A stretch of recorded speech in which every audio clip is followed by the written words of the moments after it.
Good evening everyone ဒီလူတွေပဲကြံတော့မှထင်တယ်။ကျန်တဲ့လူတွေကပျောက်ချက်ပဲ။ဆိုတော့ anyway ရှိတဲ့လူနဲ့ပဲတင်ပါပေါ့နော်။ဆိုတော့ဒီဘက်ကကြတော့ unit 7ပေါ့နော် unit 7မှာဘာတွေလေ့လာကြမလဲဆိုတော့ဒီအဆောက်အအုံနဲ့ပတ်သက်တဲ့အခေါ်အဝေါ်တွေပစ္စည်းတွေပေါ့နော်။furniture ဆိုတော့ပရိဘောဂပစ္စည်းတွေနဲ့ပတ်သက်ပြီးတော့အနည်းအများပြောတဲ့ဟာတွေလေ့လာမယ်ပေါ့နော်အဲ့ဒီအကြောင်းအဓိကဆိုတော့စာမျက်နှာ45ဟုတ်ပါ44 student book student book စာမျက်နှာ44 student book စာမျက်နှာ44ရောက်ပြီလားဟုတ်ပါပြီဆရာ okay ဆိုတော့ခေါင်းစဉ်ကဘာလဲ Does it have a view does it had a view ဘယ်လိုအဓိပ္ပာယ်ပြန်မလဲအဲ့ဒါ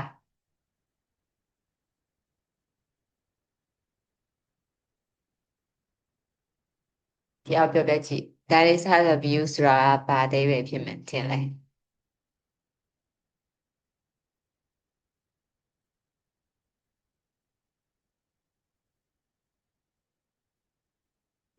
တရားမှမပြောကြည့်ရဘူးလား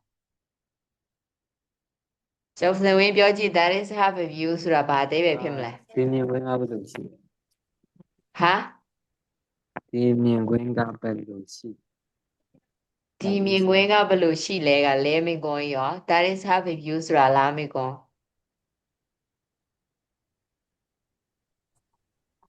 ဘယ်လိုမြင်လဲလားဟုတ်လားမြင်ရှိဘယ်လိုမြင်လဲလဲဟောမြင်လားတယ်မြင်တဲ့တာတော့ဟုတ်တယ်မြင်တာတော့မြင်နေကြတယ်ဟမ် တဲ့စရာဒီဟာကမြင်ကွင်းလားအဲ့လို နီးစက်တယ်ဒီဒါမြင်ကွင်းလားဘယ်လိုမြင်လဲတကယ်လို့ဒီမှာဓာတ်ရိုက်ပြန်မယ်ဆိုရင် it's က subject ပေါ့နော်၎င်းကရှိလား have a view ၎င်းကမြင်ကွင်းရှိလားဖြစ်နေတာပေါ့နော်သူပြောချင်တာကအတိတ်ပဲမြင်မြန်မာလိုလှလှဘယ်လိုပြန်ရမလဲရှုခင်းမြင်ရလားဘောပုံစံဒီမှာ that is have a view ကိုဓာတ်ရိုက်ပြန်ရင်၎င်းကမြင်ကွင်းရှိလားလိုမျိုးဖြစ်နေတယ်အဲကြတော့အရန်ပါဠိလိုမျိုးဖြစ်နေနော်ဆိုလိုချင်တဲ့သဘောကဥပမာအိမ်ကနေပြီးတော့အပြင်ကိုကြည့်မယ်ဆိုရင်ရှုခင်းကောင်းကောင်းလှလှမြင်ရလားအဲ့လိုပုံစံအဓိပ္ပာယ်ကဆိုလိုတဲ့အဓိပ္ပာယ်နားလည်လားမသိဟုတ်ကိုမင်းကတစ်ခုခုပြောလိုက်လား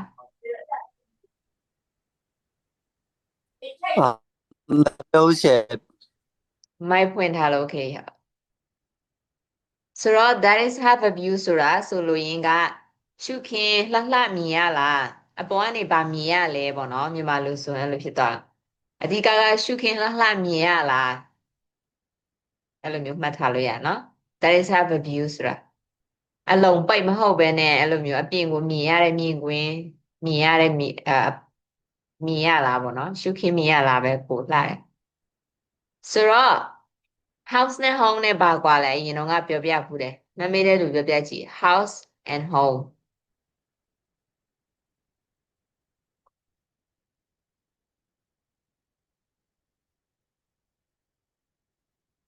house and home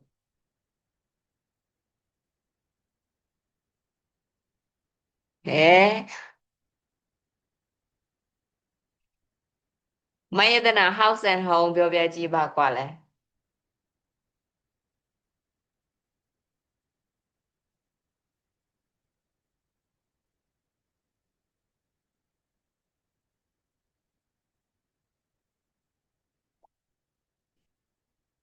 အော် မေးသလားမရှိဘူးလားဒါမှမဟုတ် line ကျနေရလားကျမပဲ house နဲ့ home ကြတော့ house ကကြတော့ဟို building ပေါ့နော်လူနေအိမ်ဆိုပေမဲ့သူက physical ရပဲဟိုအပြည့်အောင်ရှိတယ်ပေါ့ home ကကြတော့လုံးဝemotional connection လို့နောက်ပြီးတော့နေရတာတဖြစ်တာလို့တရားပတ်သက်ဆက်နွယ်တာလို့အဲ့လိုမျိုးဒီမိသားစုရည်ညွှန်းလို့ ဟုတ်တယ်နော် home ဆိုတာက emotionally ရယ် belonging ပေါ့နော်ကိုစိတ်ပိုင်းဆိုင်ရာရောကိုယ်ပိုင်ပစ္စည်းတွေရောမိသားစုဝင်အငွေအသက်တွေရော memory တွေရောအများကြီးရှိတယ်ဆိုရင် home ပေါ့နော် home ကတော့အမြဲတမ်းတစ်ခုပဲရှိတယ် house ကကြတော့ shelter လို့ပုံစံပေါ့နော်လုံးလုံးကြုံကြုံနေလို့ရတဲ့နေရာတိုင်းကို home house လို့ခေါ်လို့ရအခုလက်ရှိဒီ apartment ဆိုရင်လည်းဒါ house ပေါ့နော် home ကတော့အမြဲတမ်းလူတိုင်းမှာတစ်ခုပဲရှိတယ်မွေးရစာတိလိုမျိုးမိဘအိမ်လိုမျိုးပေါ့နော်အဲ့ဒါက home ကိုယ်ပိုင်မိသားစုတည်ထောင်တဲ့ခါကျရင်လည်း home ဖြစ်လာမှာပေါ့နော်ဆိုလိုတဲ့တဘောက home ကတခုလည်းမကဖြစ်နိုင်ပါတယ် Okay ဆိုတော့ဒီမှာ number 1 snapshot တဲ့ listen and practice သူကဒီမှာစာတွေနဲ့စာကြောင်းထိုးပေးထားတယ်ဘယ်လိုခေါ်လဲအခေါ်ပေါ့နော်အင်္ဂလိပ်လိုမျိုးဘယ်လိုခေါ်လဲဆိုတာတွေကြည့်မယ်ပေါ့နော်မြန်မာလိုကြတော့အကုန်လုံးသိပြီးသားပဲဟုတ်တော့မြန်မာလိုမသိတဲ့ဟာရှိရင်မေးလို့ရနော်ဒီဒါကဘာလဲတို့ဘာတို့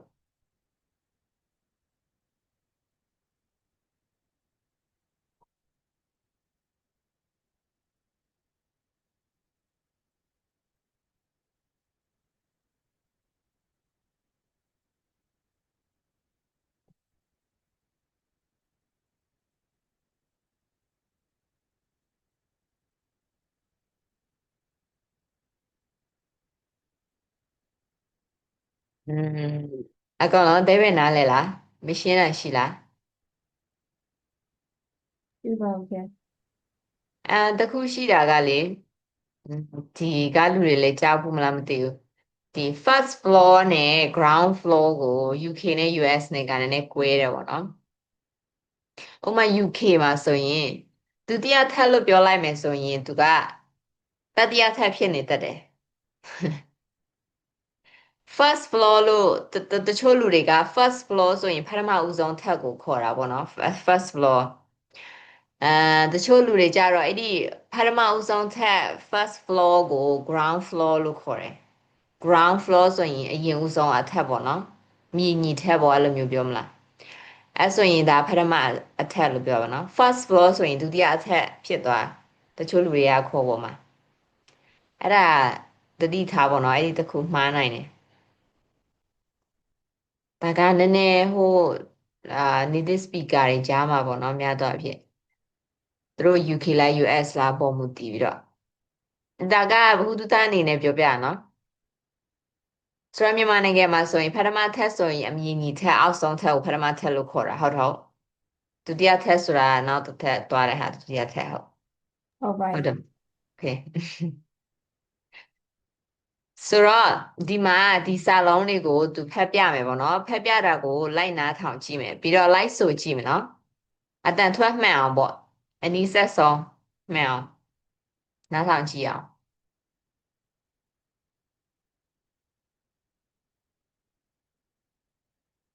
မြန်မာလိုပြောပြမလားတကယ်သိတယ်မလားသိလား bus floor ဆိုရင်ပထမထပ် garage ဆိုတာကားကိုတောင်ထားတာကိုတောင်လို့လည်းထွက်တယ်ပေါ့နော် garage ကိုတောင်လို့လည်းပြောရဲမြန်မာလို့ဆိုရင် laundry room ဆိုတာကအဝတ်လျှော်တဲ့နေရာအဝတ်လျှော်ခန်းဒီချိုခန်းမဟုတ်ဝတ်လျှော်ခန်းပေါ့နော်အဝတ်လျှော်ဆက်ထားတာပေါ့သူတို့စီမှာကိုယ်ဒီမှာမရှိပါဘူးအဝတ်လျှော်ဆက်kitchen ရှိမယ် kitchen နဲ့ chicken နဲ့ကိုအမြဲတမ်းမှားနိုင်တယ်ပေါ့နော်အရင်တော့စလေ့လာတော့ကိုဆိုရင် chicken နဲ့ kitchen ကိုမှားတယ်dining room ဆိုတာကညစာစားတဲ့နေရာပေါ့နော် yak ဆိုတာကနောက်တစ်မျိုး तू က guide လို့လည်းခေါ်တယ်ဒါမဲ့ဒီမှာကဘာလဲ yak မြက်ခင်းပြင်ပဲပြောလို့ရမှာနော်မြက်ခင်းပြင်နောက်ဖေးတို့ပါတော့နောက်ဖေးကြတော့ back ရပေါ့နော်ဒါအရှိဆိုတော့မြက်ခင်းပြင်ပေါ့နော်ကွင်းပြင်living room ဆိုရင် again ဟောကြတော့ဒီလိုမျိုးအလျားလိုက်အရှိလိုက်အလွတ်လူလမ်းလျှောက်တဲ့နေရာနော်အဲ့လိုမျိုးလဲဟောလို့ခေါ်တယ်လို့မျိုးအမ် university တွေမှာဆိုရင် hall လို့ပြောတဲ့ခါကျရင်ထိုင်ကုန်တယ်အများကြီးဟိုပွဲစင်လိုမျိုးပုံစံလေနော် hall ကဟုတ်တော့ ဟုတ်ပါတယ် ပြီးရင် bedroom ရှိမယ် stairs ဆိုတာလှေကားနော် bathroom ကကြတော့ရေချိုးခန်းနော် kitchen ရှိမယ် closet ဆိုတာဗီတိုပြောတာပါနော်ပြီးရင် bedroom သူတို့ကအိမ်နဲ့တိုက်ခန်းတဲ့ပုံစံကိုရှင်ပြထားတယ် bathroom elevator ရှိမယ် living room ရှိမယ် lobby ရှိမယ် lobby ဆိုတာဧည့်ခန်းပေါ့နော် okay ဆိုတော့ apartment ကတော့တိုက်ခန်း apartment ကိုနောက်တစ်မျိုး flat လို့လည်းခေါ်တယ် FLAT flat ကိုအဓိပ္ပာယ်ကအများကြီးရှိတယ် flat ကလို့လဲ flat ကအလျားလိုက်အပြားလိုက်အဲ့ဒါကို flat လို့လည်းခေါ်တယ်တိုက်ခန်းလို့လည်းခေါ်တယ် flat ကokay ဆိုတော့အတန်ထွက်နားထောင်ကြည့်မယ်ပြီးရင်လိုက်ဆိုမယ်နော် Does it have a view? Page 44. Exercise 1. Snapshot. Listen and practice. House. The house has 2 floors, a garage, and a yard. The first floor has a living room, a dining room, a kitchen, a laundry room, and stairs to the second floor. The second floor has a hall, 4 bedrooms, and a bathroom. Apartment. The apartment building has a lobby and an elevator. The apartment has a living room, a kitchen, a bedroom, a bathroom, and a closet.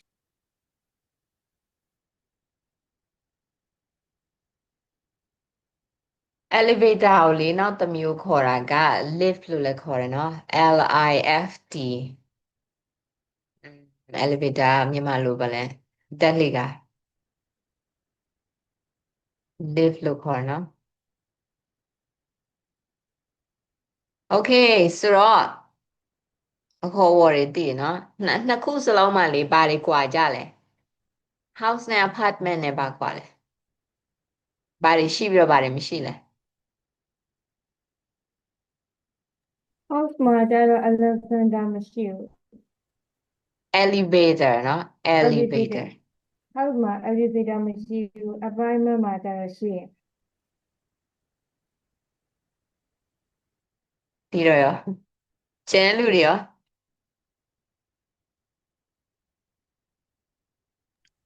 ဟောင်းမှာကျတော့ dinner room ရှိရယ်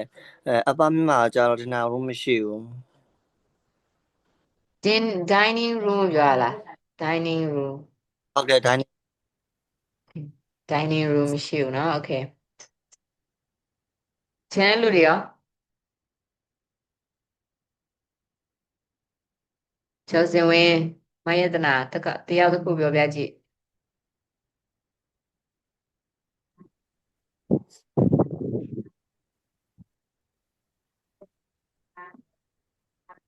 ကျော်စင်ဝင်းပါစိတ်ကူပေါက်နေကင်မရာတွေပါလေဖွင့်လို့ ပြန်ပါခင် sorry သိမလို့ဟာလေဆိုရင် apartment မှာကျတော့ရက်မရှိဘူးပေါ့အဲ့ဒါဆို ရကိုပြောရလား ဟုတ်တယ် ခြံဝင်းလို့လည်းပြောလို့ရမယ်เนาะရကဟဲ့မယတနာရောမယတနာခုနကခေါ်တယ်လဲမထူပဲရောက်သွားလဲ ဟိုးမှကျတော့ grade မရှိဘူးကားခုတော့ ဟောက်မှာခါကြတော့ကားကိုတော့မရှိဘူး ကားကိုယ်တော်ရှိရလေ ဟောက်မှာလေ ပတ်စမန် ပတ်စမန်မှာလေကားကိုတော့မရှိဘူးလေ ခုနကအဲ့မှာကားကိုယ်တော်မရှိဘူးပြောလိုက်သလားလို့ မှားပါလို့ Okay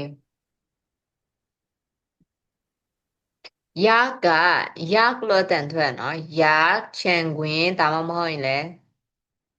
ခြံဝင်းပဲကောင်းပါတယ် guide လို့လည်းခေါ်တယ်ပေါ့နော်ဒါပေမဲ့ဒီနေရာမှာ guide လို့မပြန်ဘူးခြံဝင်းလို့ပြန် Okay what rooms are in houses in your country တဲ့အဲ့မြန်မာနိုင်ငံမှာဆိုတော့in Myanmar ပေါ့ထားလိုက်ပါတော့ What rooms are in houses in Myanmar တဲ့ What rooms are in apartment What rooms are in your house or apartment What is your favorite room What rooms are in your houses Oh sorry What rooms are in houses ဆိုရင်ဗါတယ်ပဲလဲ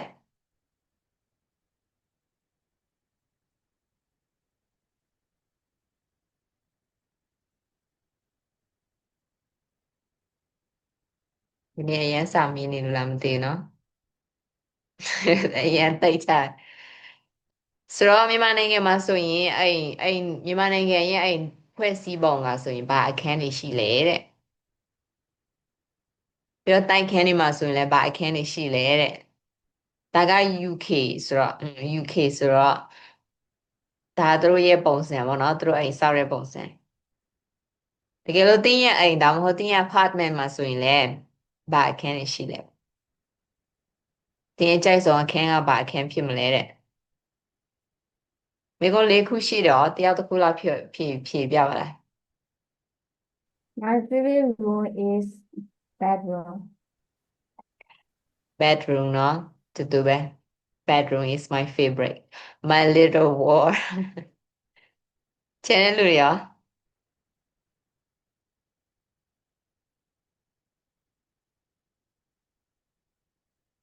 တက်ကြွတဲ့ချက်မှချက်ဖလေးတွေလောက်ပါစကားပြောပါအောင်ကိုမင်းခန့်ဟုတ်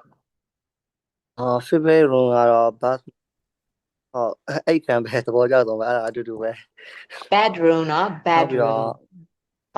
bedroom နဲ့ bathroom နဲ့꿰တယ်မလားကို bedroom နဲ့ bathroom နဲ့အတန်ထွက်ကြည့် ဟုတ်ကဲ့ bathroom ဟို bathroom bathroom မြန်မာလိုမျိုးအတန်ထွက်ရေးကြည့်မယ်နောက်ပြီးတော့အကိုပါဆက်ပြောမလဲမသိ sorry interact ဖြစ်သွား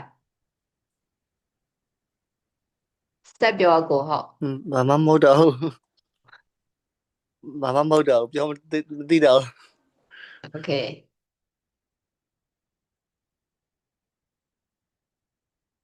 bed ကအိတ်ခန်း bed bed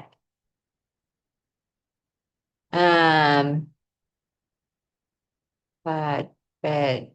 bed bed bed ဒီလိုမျိုးရေးမလားမသိ bed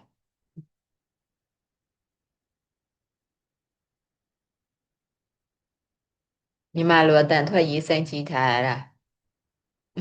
မဲလားမလားအတန်ထွက်ကြည့်ပါလားအိတ်ခန်းဘယ်လိုအတန်ထွက်မလဲ Bedroom.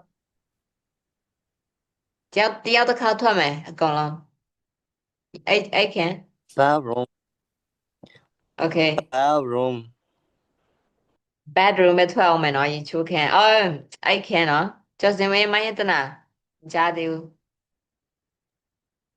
bedroom ကျော်စင်ဝင်း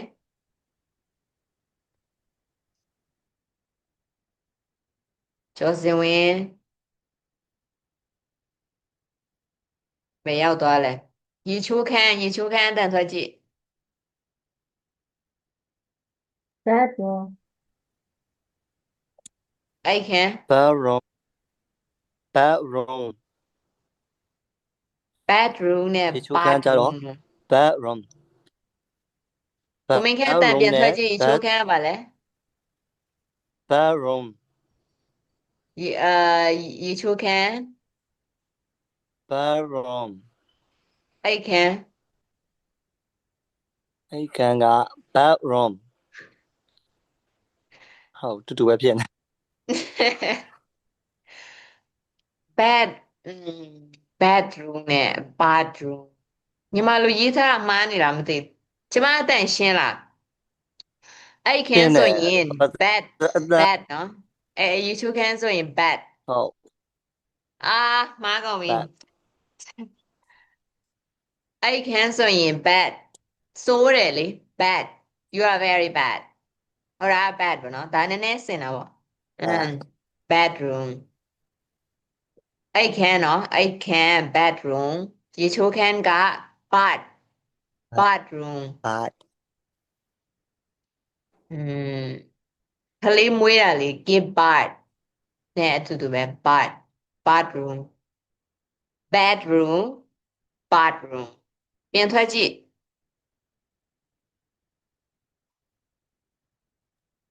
အိတ်ခန်းက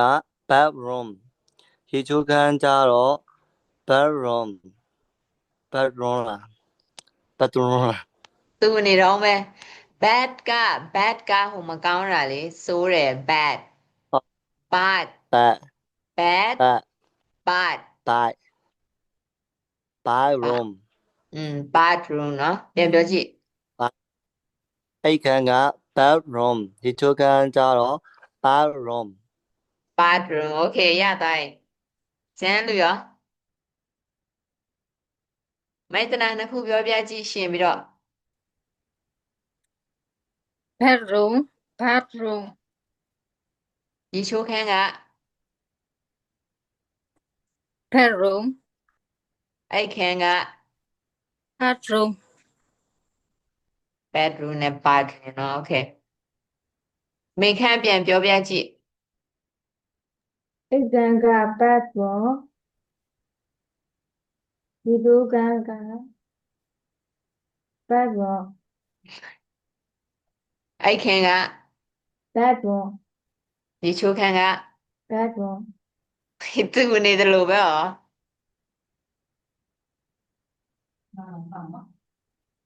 bad bedroom bedroom ရေချိုးခန်းက bedroom အိတ်ခန်းက bedroom ရေချိုးခန်းက bedroom သူနေတော့ bedroom နဲ့ bath နော် bath ငှက်လိုမျိုးတန်ထွက်လေ bath bedroom bedroom ရေချိုးခန်းက bathroom နော် bath bathroom bedroom အဲ့ရက bedroom bedroom bedroom နဲ့ bath ကျော်စင်ဝင်ရောက်ပြီလား ဟုတ်ပါပြောရမယ် ရေချိုးခန်းနဲ့အိတ်ခန်းနဲ့ရောတန်ထွက်ပြောပြကြည့် bad but ရေချိုးခန်းတန်ထွက်ကြည့် bad အိတ်ခန်း but အိတ်ခန်းပါလဲ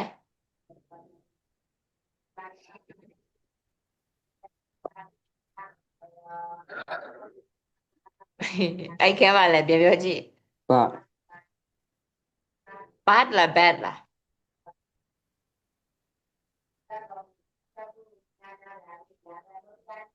ဘာတော့ bed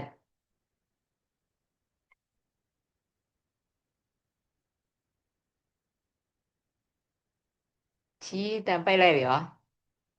你ပြောတာလည်းမမှန်ပဲနဲ့ sorry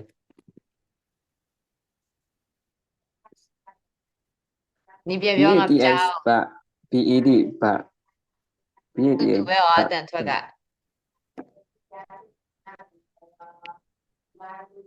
bad bad ဆိုတာကမကောင်းတဲ့ဟာလေး bad bad နဲ့တူပဲ bedroom အဲ့ဒါအဲ့ရ bedroom နော်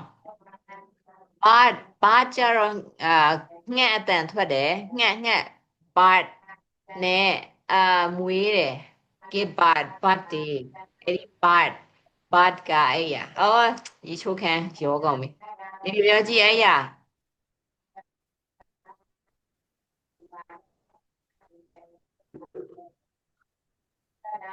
ရှင်းလားကွဲလားနှစ်ခုငါ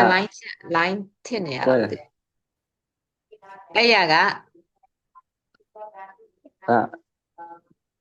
ရေချိုးခန်းက ပါ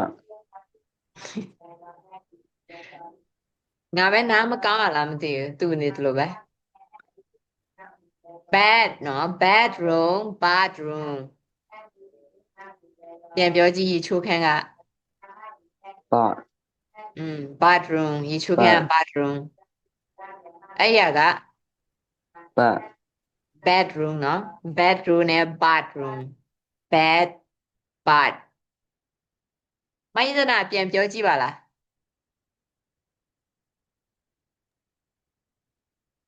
bedroom bathroom okay မိုင်းနာကွဲတယ် okay ဆိုတော့ conversation 2သွားမယ် conversation မှာကြတော့ဒီမှာသူတို့နှစ်ယောက်ပေါ့နော်တငယ်ချင်းနှစ်ယောက်စကားပြောကြမယ်မဲဟာကနားထောင်ကြည့်အောင် Do you live downtown တဲ့မြို့လယ်မှာနေလားတဲ့ Hi Ethan တဲ့ Guess what နေသိလားဘောလို့ပုံစံနေသိလားနေပါလေမြေတိုင်းရိုက်ပြန်ဆိုရင်တော့တွေးကြည့်လိုက်ပါလေအဲ့လိုမျိုးကြီးမဟုတ်နော်တွေးကြည့်လိုက်ပါလေဆိုရင်နည်းနည်းစကားပြောနေမစမ်းနေသိလားဘောပြောချင်တာ I have a new apartment ကြွားချင်တဲ့ခါကြနော် I guess what I have a new apartment ကအခုတိုက်ခန်းအသစ်ရထားတယ် Hey cool အော်ဟုတ်လားမိုက်တယ်ပေါ့နော် Do you live downtown မြို့လေကောင်မှာနေလားတဲ့ No I don't ငါမြို့လေကောင်မနေဘူးတဲ့ I live near the university တဲ့တက္ကသိုလ်နားမှာနေတယ်အခုလက်ရှိ That's great What is it like ဆိုတာအဓိပ္ပာယ်ရပါလဲ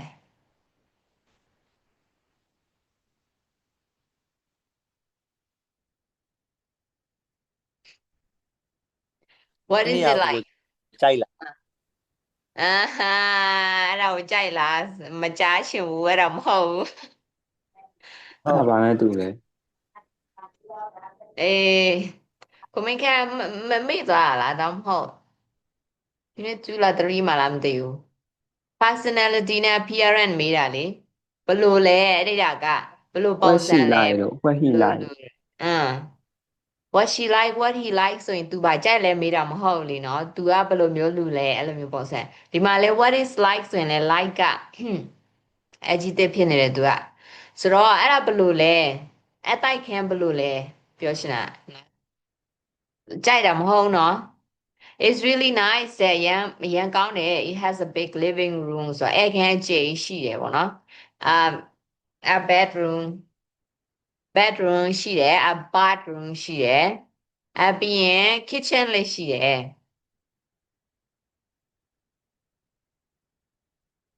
Awesome great nice excellent အကောင်လုံးသူပဲမိုက်တယ်ပေါ့နော်ကောင်းတယ် That is have an elevator ဆိုတော့ဓာတ်လေကားရှိလားတဲ့ Yeah it does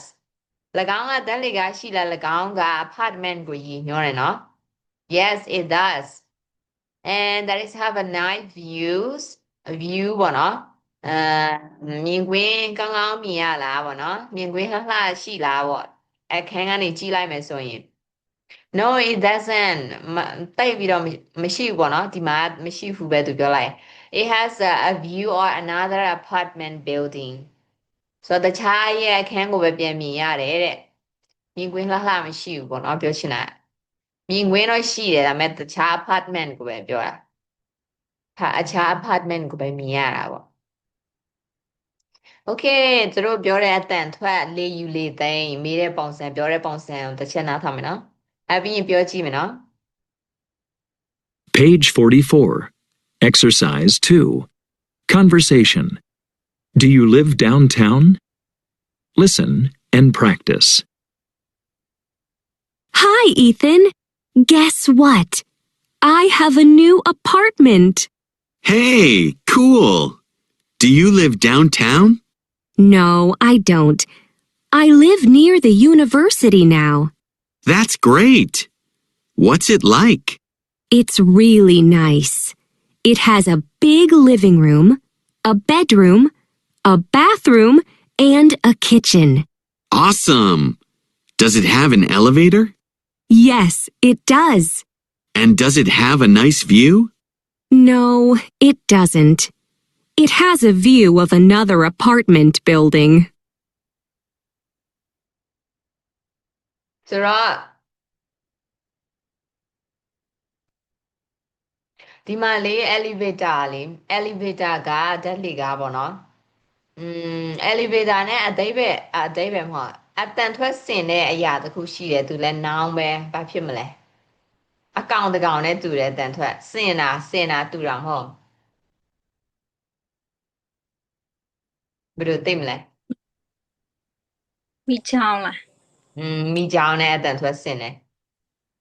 စင်တာပေါ့နော်တူတာတစ်ထက်ထဲတော့မဟုတ် elevator crocodile နဲ့ elevator နဲ့ what the hell crocodile နဲ့crocodile က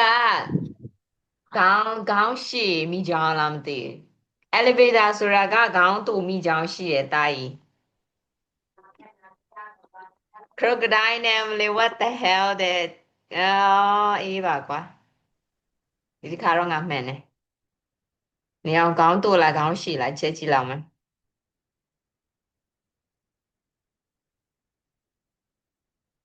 မိကြောင်ခေါင်းတူ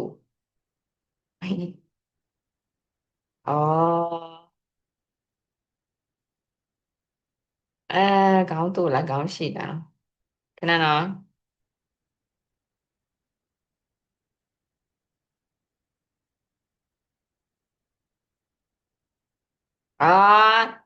crocodile ကခေါင်းတူ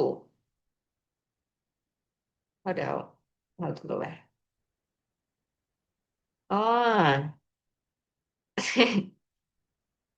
ဆိုတော့သိမကွဲဘူးပဲသိချတာကတော့ elevator alligator ပေါ့နော်Delhi က elevator ဒါက alligator မိကြောင်ခေါင်းရှိ crocodile ကမိကြောင်ခေါင်းတူ alligator နဲ့ elevator နော် alligator ကမိကြောင်ခေါင်းရှိဖြစ်ပါတယ်ဆိုတော့စကားပြောကြည့်မယ်နော်ခုနကဟာ ready ဖြစ်ပြီလား any question okay မရှိဘူးနော်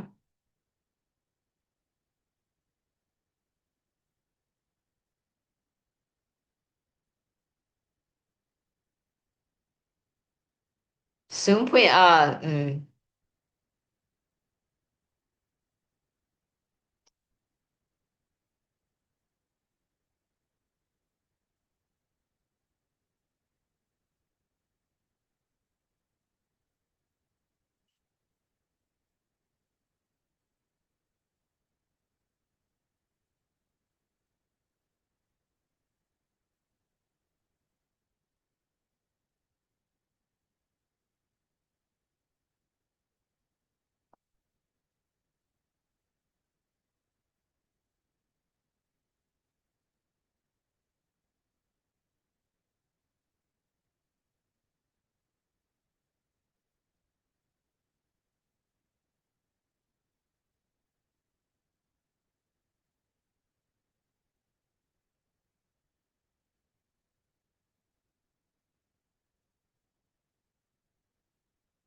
မြင်လိုက်တယ်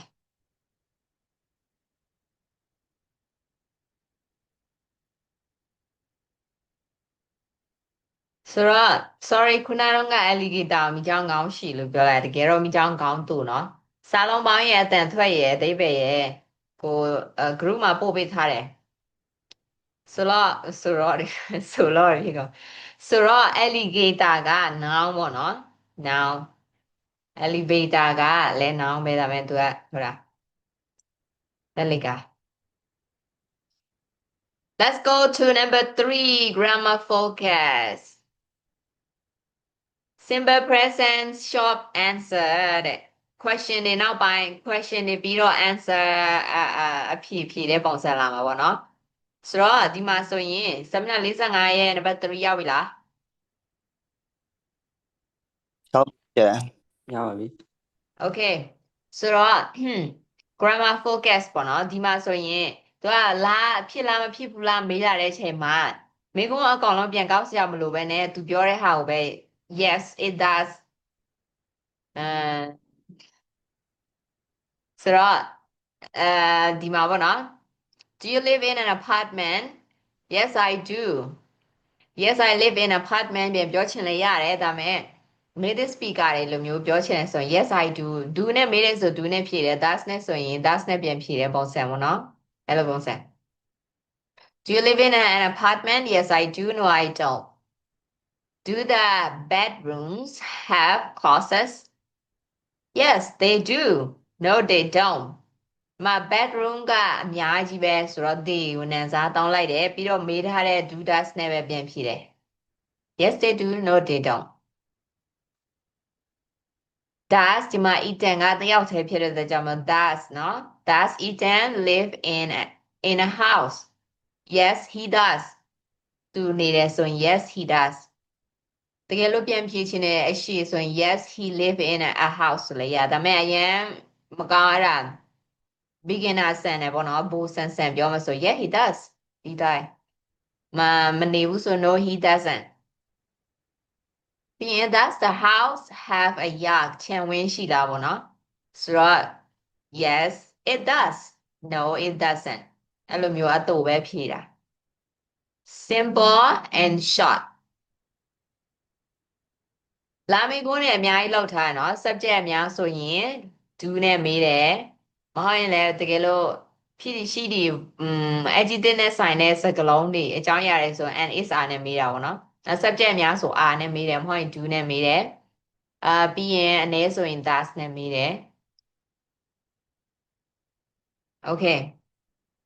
တကယ်လို့ I ဆိုရင်ရော I ဆိုရင်ဘာနဲ့မေးမလဲ do လား does လား do ဘူးပေါ့ do နော် okay good job Oh, do I look fast? Do I look fast? ဆိုရင်ငါ့ကိုကြည့်လိုက်ငါဝနေလား Do I look fat? That's နဲ့မဟုတ်နော် do နဲ့ Okay ထုံးစံအတိုင်းဖြည့်ကြည့်အောင် Complete conversation ဖြည့်ဆွတ်ပါ Then practice with a partner တဲ့ partner နဲ့ practice လုပ်ကြည့်မယ်ပေါ့နော်ဒီမှာဆိုရင် Julian နဲ့ Ethan ဆိုတော့2ယောက်ရှိတယ်ဖြစ်နေတဲ့အချိန်မှာ Julian နဲ့ Ethan နေရာမှာတလှည့်စီနေတော့အဲ့ဒါဆိုဖြေမှန်တယ်ဒါမဲ့လွယ်ပါပဲ do that ပဲထည့်ရမှာ do that မဟုတ်ရင် verb 1 do that ကြီးပဲလည်းမဟုတ်စမ်းကြည့်ကြည့်ပြီးရင်ဖြေပြောပါမယ်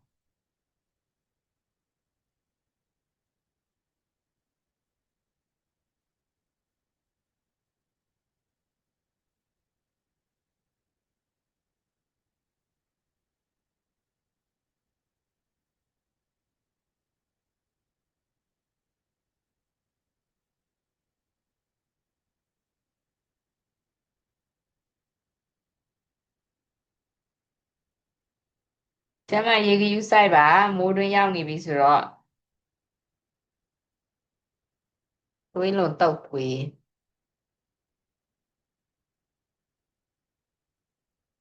တုတ်ပွေးပြီ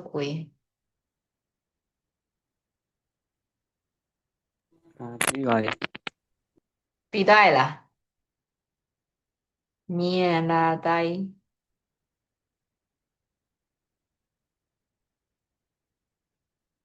ကျော်စပင်းနေဟောစာရတယ်ဒါပေမဲ့ခါလီကြရင်နေရှင့်တယ်ရှင့်တာသိတယ်ဟုတ်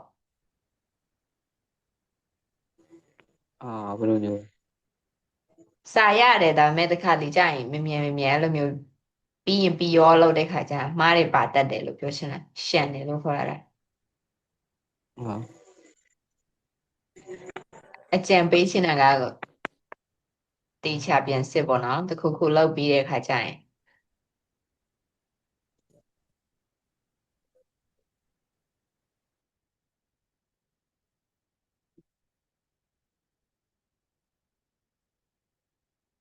ပြီးတော့ရင် reaction ပြနော်ကျော်စမရပြီးသွားပြီမပြီးတဲ့လူအေးစေးလို့ရပါတယ်ဒါပေမဲ့ reaction ပြပါနော်ပြီးသွားရင်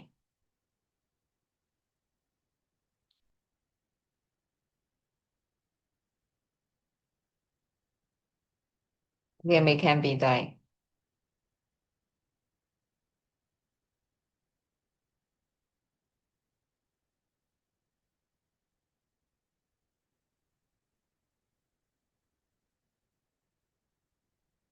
မမီမဲကမုံလို့ပေါ့နော်မြန်မာလို့ဆိုဘယ်လိုခေါ်လဲမမီမဲပဒုံးလားမယတနာမမီမဲကပဒုံးလားပဒုံးလားမဟုတ်ပါဘူး မဟုတ်ပထုံးอ่ะပြာ မမီမဲကမြန်မာလို့ယူတယ် သိဘူး မလို့လဲနော်ဒီကောင်းနေစားလို့ရလေစားဘူးကြလားမသိနော်ဒီထဲမှာလူတွေမလို့ဆိုရင်တော့မမီမဲလို့ခေါ်တယ်သူကမိုးရွာတော့မယ်မိုးကြီးတော့မယ်ဆိုအဲ့ဒီကောင်တွေထွက်လာလေဟိုအကောင်ကြီးကြီးဘိုက်တင်တင်ဆိုရင်တို့ကစိတ်နေရောပဲဆိုင်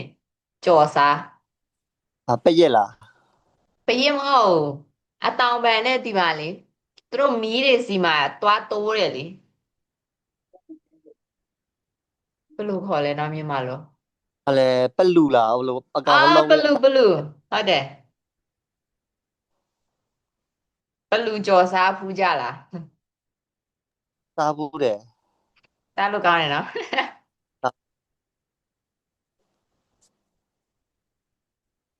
စားရှင်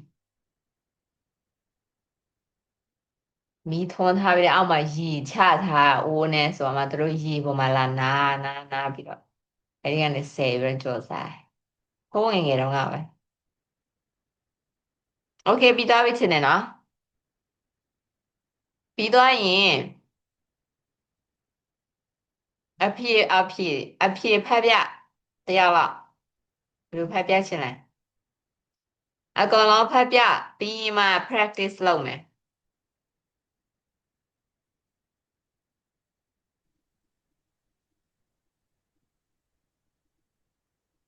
โอเคမိခဲဟုတ်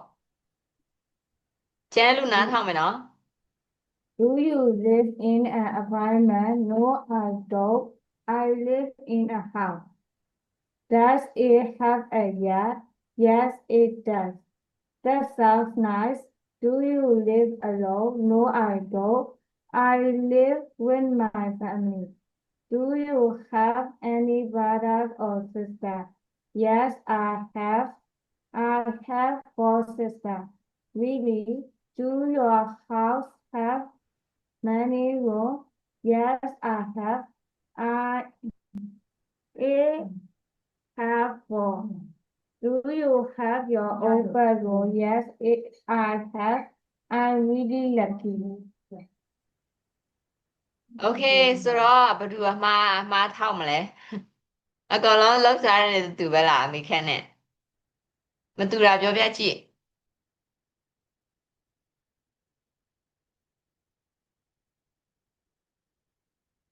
အကောင်လုံးတူရပေါ့ မတူ โอเคမတူဘူးဆိုပြောပြကြည့် Do you live in an apartment? No, I don't. I live in a house. That it has a yard. Yeah, it has. That sounds nice. Yes, it does what you want. Sorry. It does. That sounds nice. Do you live alone? No, I don't. I live with my family. Do you have any brothers or sister? Yes, I do. I have 4 sisters. Really? Does your house have many bedrooms? Yeah, it does. It have 4. Do you have your own bedroom? Yes, I do. I'm really lucky. I'm really lucky. Okay ဆိုတော့ကျန်တဲ့လူတွေရောမှန်ကြလား မမှန်ဘူးမှားတယ် ဘယ်တော့မှမှားလဲ မှားတယ် do you ဟိုမှာ list နေရာမှာတွင် test ထည့်ရတာအဲ့ဒါမှားပါလား ဘယ်တော့မှ It- live ညမှာဘယ်တော့မှလဲဘယ်တစ်ခုလဲ yes I does ပြီးတော့အဲ့မှာ အဲ့မှာလဲ I does အဲ့မှာ I list မဖြစ်ပဲနဲ့အခြားထည့်ရမည်လို့ I has ထည့်ရမည်လို့ Yes I I have does မရှိဘူးအကို Yes I does မရှိဘူး Yes it does Yes I do Yes Yes, it I- does ဟောအဲ့မှာမှားတာ Okay ဆိုတော့ဒီမှာ break out room မှာမဖွဲ့ဘဲနဲ့ဒီညမှာပဲပြောကြည့်အောင်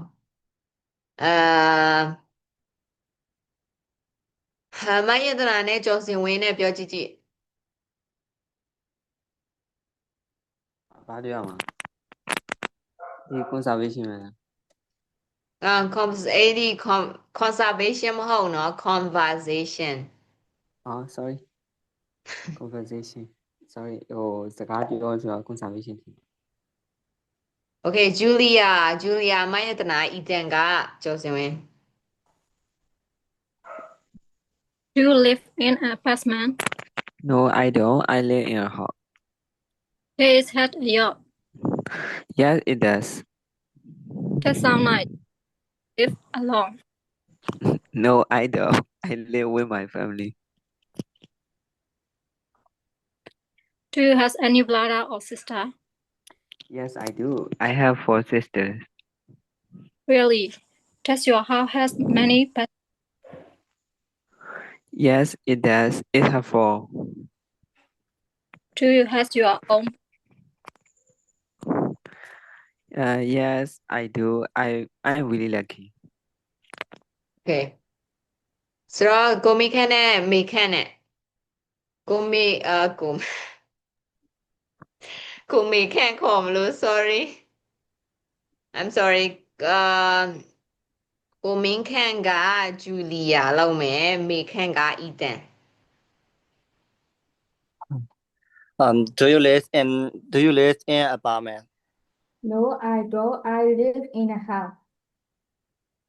does it has a yes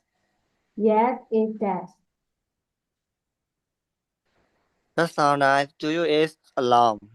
No, I don't. I live with my family. do you have any brother or sister Yes, I do. I have 4 sisters. really does your house how many bedroom Yes, it does. It has 4. do you have your own bedroom Yes, I do. I'm really lucky. Okay your house ကတလုံးနဲ့ပဲเนาะအဲကြောင့်မို့၎င်းက house ကိုနည်းစားပြန်သုံးထားတယ်ခုနကပြောတဲ့အတိုင်းပေါ့နော် thus နဲ့မေးတယ်ဆို thus နဲ့ပြန်ဖြေမယ် do နဲ့မေးတယ်ဆိုရင် do နဲ့ပြန်ဖြေမယ်ပေါ့နော်ဖြစ်တယ်မဖြစ်ဘူးဆိုရင် thus နဲ့ညင်းမယ် don't နဲ့ညင်းတယ် Okay ဆိုတော့နောက်တစ်ခုသွားကြည့်အောင် Any question No, Okay Number part B ပေါ့နော် Part B pair walk တဲ့ Read the conversation in part A again ပြန်ဖတ်ကြည့်မယ်တဲ့ Ask and answer these question about Ethan အကြောင်းနဲ့ပတ်သက်ပြီးတော့မေးခွန်းမေးဖြေလောက်ကြမယ်တဲ့ဆိုတော့မေးခွန်း၄ခုရှိတယ် Does he live in an apartment ဆိုတာဘာတဲ့ပဲလဲပေါ့မေးတယ်လဲ Does his house have a yard ရှိလားမရှိဘူးလားပေါ့နော် Does he live alone does he have his own room တဲ့ဆိုတော့ကျွန်မမေးမယ်နော်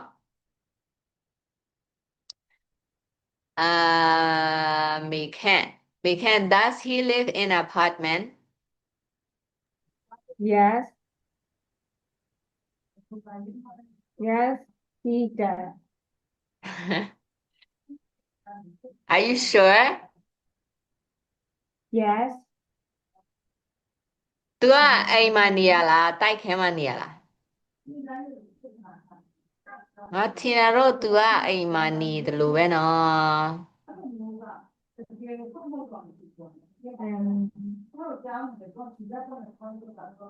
Ethan နော် Ethan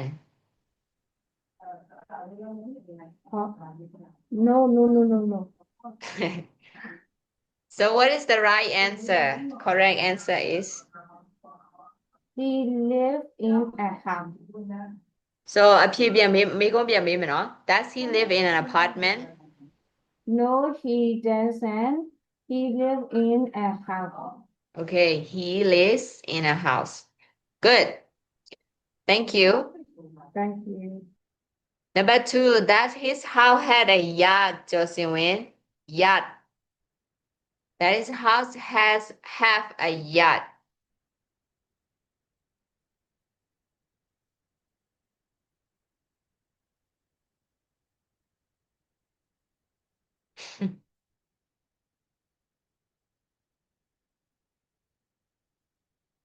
Josephine အဲ့ပြောသွားရလားမောအတန်ပိတ်ပြီးစကားပြောနေရလား ဘာကြောင့်လဲမကြားလိုက် Second question, does his house have a yard? yes Yes တလုံးမလား yes it has Yes it has လား it does လား yes it does sorry Yes it does Okay thank you Mayedana does he live alone No, I don't. I live with my family. Mayedana အကြောင်းမေးတော့မဟုတ်လေ I don't နဲ့ဖြေလို့မရဘူးလေ Does he live alone သူ့အကြောင်းမေးတာ No, he don't. He don't မရ No, ဘူးလေ his don't. He's don't လားပြန်ဖြေကြည့် Does he live alone No, his don't. Time, baby. He ရဲ့ subject နဲ့လေ don't မရဘူး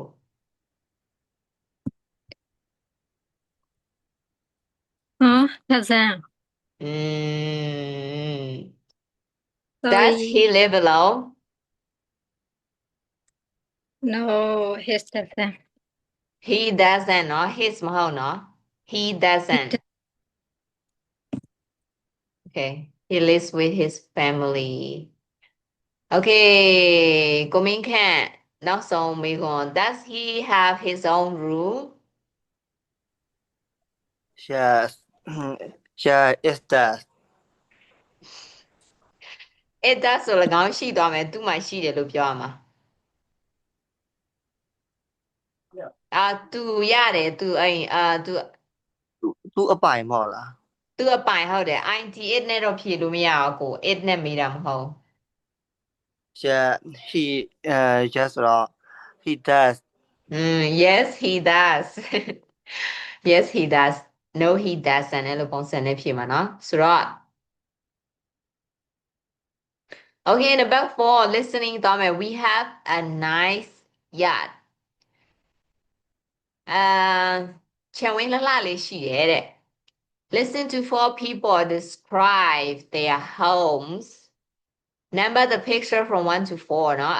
ပုံ၄ပုံရှိတယ် number 1ပုံကဘယ်ပုံဖြစ်မလဲ number 2ကဘယ်ပုံလဲဆိုတာကိုနားထောင်ပြီးတော့ number တက်ရမှာပေါ့နော်ပထမတစ်ခေါက်ကထုံးစံအတိုင်းနားပဲထောင်မယ်ဒုတိယတစ်ခေါက်ကျမှအဖြေလိုက်ရေးမယ်ပေါ့နော်ဆိုတော့သူတို့ဘယ်လိုပြောမလဲနားထောင်ကြည့်အောင်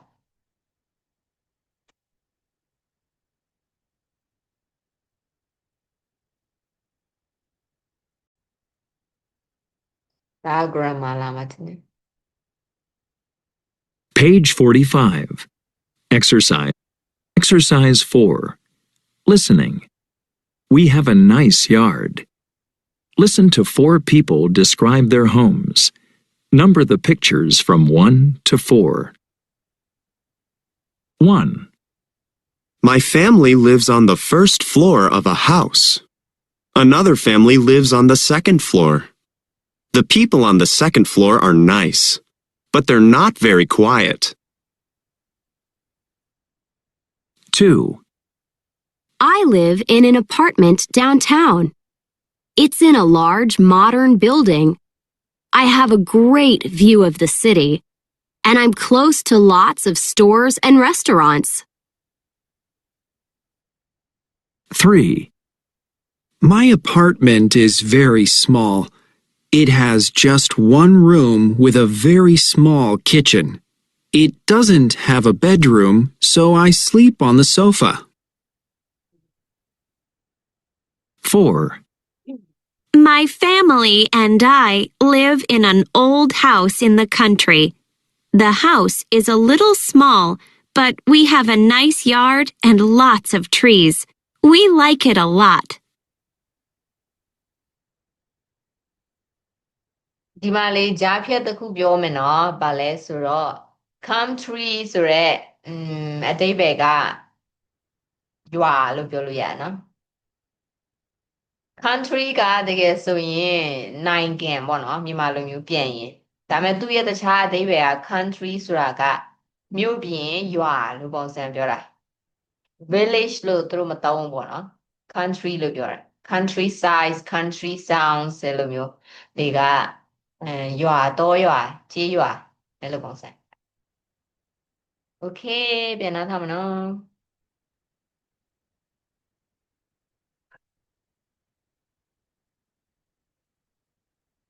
Page 45. Exercise 4. Listening.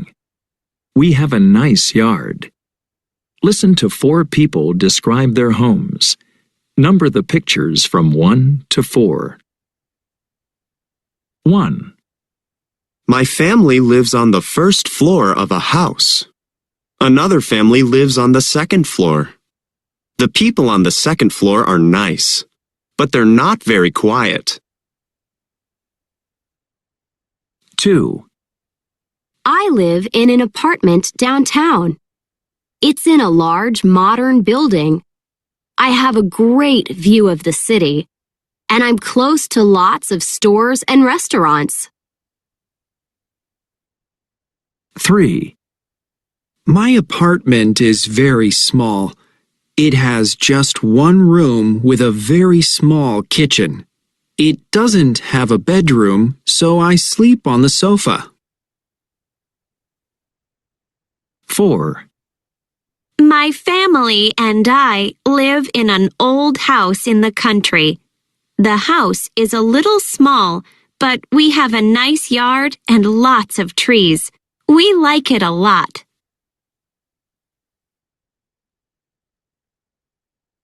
So number 1 is ဒါမှမဟုတ်ဆင်လိုက်ပြောပြလိုက်ရတယ်ပထမဦးဆုံးပုံက One, ပထမဦးဆုံးပုံ1လားကျန်လူရော third,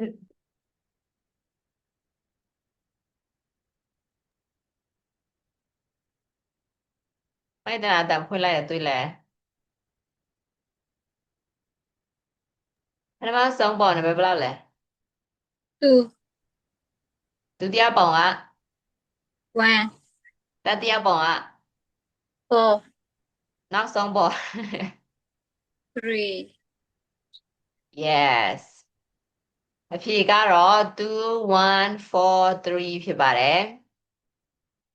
မိဖူးနံပါတ်ပထမဆုံးပုံကတင်မဟုတ်ဘူးเนาะ okay.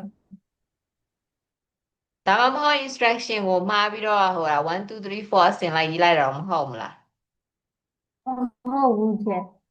okay okay အဲ့ဆိုဒီတိုင်းစိတ်ထင်ကိုမင်းခဲနဲ့ကျော်စင်ဝင်းနဲ့မှန်လား2 1 4 3မှန်လေ မှန်တယ် okay ကိုမင်းခဲရော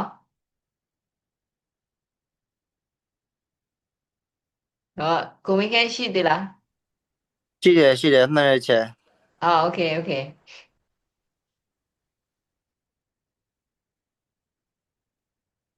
okay page 100ပဲဖြစ်ကုန်မယ် 46 word power furniture and appliance furniture ကလေ तू ကပရိဘောဂပေါ့နော်ပရိဘောဂကိုစိတ်ထဲမှာလေအများကိန်းလို့ထင်ပါပဲဟုတ်တယ်ဟုတ်တကယ်တော့ तू ကအများကိန်းမဟုတ်နော်အနေကိန်းပဲ furniture မှာ s ဘယ်တော့မှမပေါင်းဘူးအဲ့ဒါမှတ်ထားနော်ပရိဘောဂနော် appliance ကအတုံးအဆောင်ပြောရှင်းတာချင်းနေအောင်နော်သိချအောင်လို့ဟုတ်တယ်အတုံးဆောင်အတုံးအဆောင်ပစ္စည်းကိရိယာဘာညာပေါ့နော် furniture နဲ့နည်းနည်းဆင်တယ်တစားပလာတဲ့အတုံးဆောင်ဆိုလည်းရပါတယ် appliances appliance အတုံးအဆောင်ပစ္စည်းကိရိယာ furniture ကတော့ပရိဘောဂပေါ့နော်ပရိဘောဂမှာ s ဘယ်တော့မှမပေါင်းဘူးသူက singular collective singular okay ဆိုတော့ကပုံနဲ့စာနဲ့ကြည့်ကြည့်မယ်ပေါ့နော်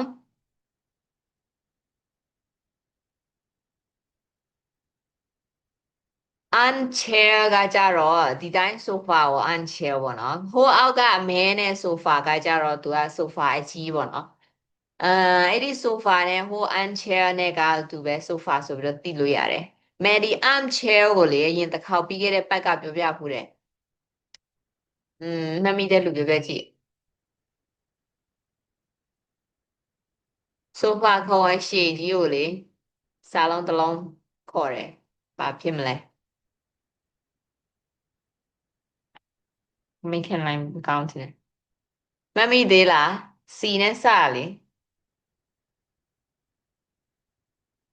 EDN တို့ sun တို့နဲ့တောင်ပြောပြလိုက်သေးတယ်ကျမရဲ့ဖုန်းကပါလဲဖုန်းကပါနဲ့ရှင်ပြီးတော့လည်းပြောပြသေးတယ်လေ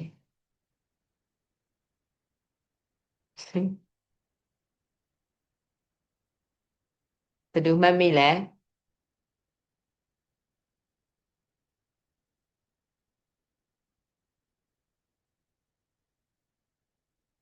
အမှတ်မိဘူးတဲ့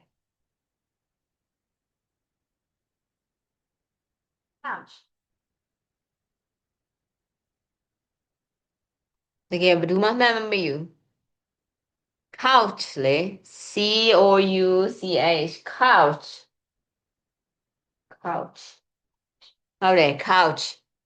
couch couch sofa ရှေ့ကိုပြောရပဲเนาะဒီမှာတော့သူ sofa အသေးပဲလောက်ထားပြီးတော့ဒီမှာ armchair ဆိုပြီးတော့ထည့်လိုက်အောင်เนาะလက်မောင်းတင်လို့ရတဲ့ခုံပေါ့နော် armchair ဆိုပြီးတော့ stove ကမိဖို့ပေါ့နော် cutting မဟုတ်နော် cutting တဲ့ cutting ကပဝါပေါ့နော်မဟုတ်ပါဘူးကလက cutting pictures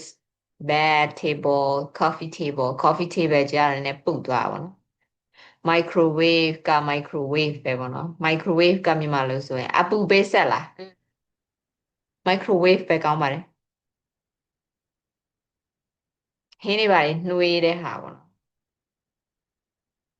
ပြီးရင် refrigerator ကိုလေ fridge လို့လည်းခေါ်တယ် FREGE ဆိုပြီးအဲ့ဒီအလယ်ကလေ fridge ဆိုရင်အတူကောက်ဒီကိတတာ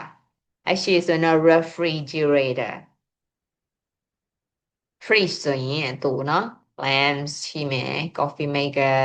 sofa dresser chairs dust mirror bookcase rack cupboard โอเคအတန်ထွက်နားထောင်ကြည့်အောင်အတန်ထွက်နားထောင်မယ်လိုက်လဲဆိုမယ်နော်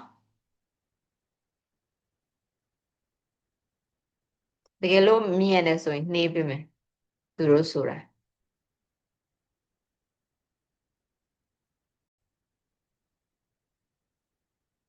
Page 46. Exercise 5. Word power. Furniture and appliances. Listen and practice. An armchair. A stove. Curtains. Pictures. A bed. A table. A coffee table. A microwave. A refrigerator. Lamps. A sofa. A desk. A coffee maker. A dresser. Chairs. A mirror. A bookcase. A rug. Cupboards.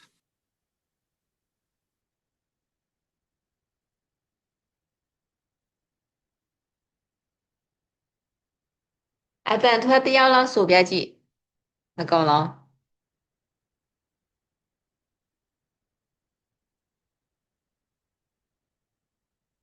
The yellow so in no, but the yellow go along so kind.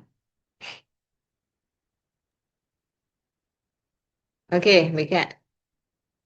An armchair, a stove, curtains, Wait. pictures. Asa ni bien soji. An armchair, a stove, curtains, pictures, a bed, a table, a coffee table, a microwave, a refrigerator, lamp, a sofa, a desk, a coffee maker, a dresser, chairs, a mirror, a bookcase, a rack, cupboard. Okay. Address ကလေဟိုဗာလဲ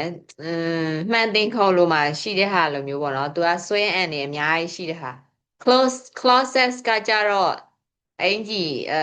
ဗီဒီယိုပေါ့နော် clauses ကခါပုတ်ကြတော့လေမိဖို့ကြောင့်မှရှိတဲ့ခွက်တွေပါတယ်ထားတဲ့ဟာလေဒီတော့အဲ့ဒါဗီဒီယိုတစ်မျိုး bookcase ကကြတော့စာအုပ်စင်ပေါ့okay နောက်တစ်ယောက်ဖတ်ပြကြည့်အကောင်ဖတ်ရမှာပဲ An armchair, a stove, certain pictures, a bed, a table, a coffee maker, a coffee coffee maker ရောက် table. သွားလား နှစ်ခုတောင်ပေါင်းဆိုတာလေတူတူပဲဆိုတော့ Okay ပါ A coffee table, a microwave, a desk, a refrigerator, lamps, a sofa, a dresser, chairs, a mirror, a bookcase, a rug, cupboards.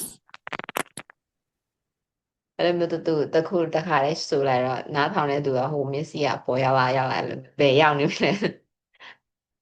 Okay နောက်တစ်ယောက်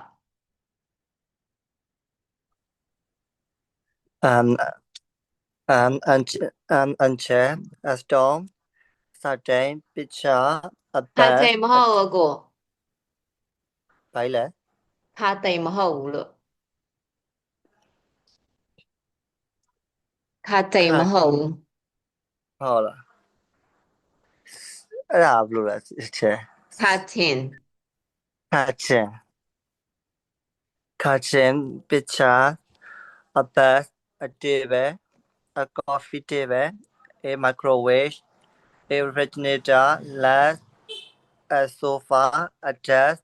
a coffee maker, a dresser chair, a mirror, a bookcase, a rug, cupboard. Apples okay မေးတဲ့နာပဲချန်ရတယ်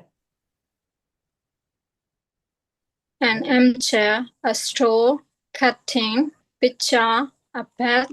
a table, a coffee table, a microwave, refrigerator,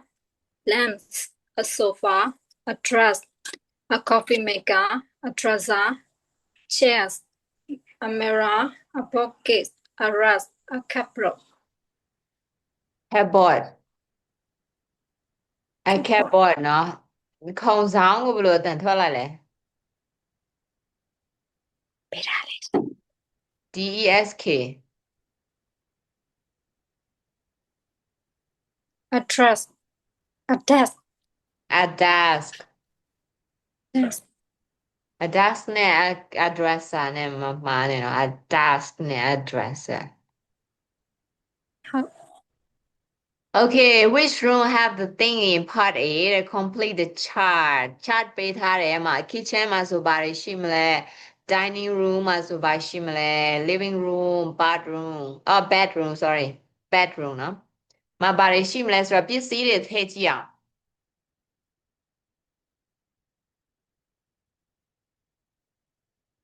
3မိနစ်အချိန်ပေးမယ်ချရေးပေး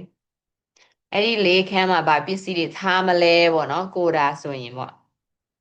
ဟိုမှာအဲ့ရထဲမှာ refrigerator ထားချင်လား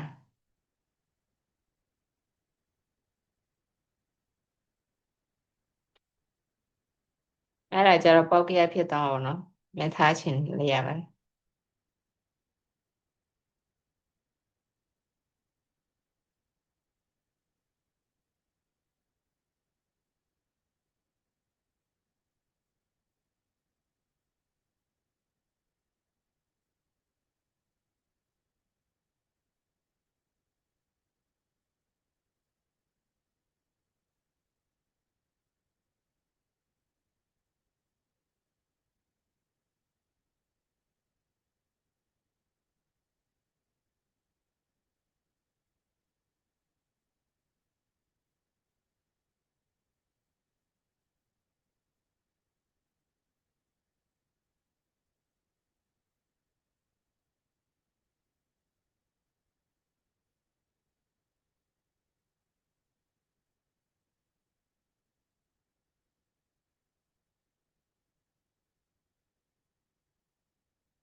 ပြီးသွားတဲ့လူ reaction ပြလို့ရနော်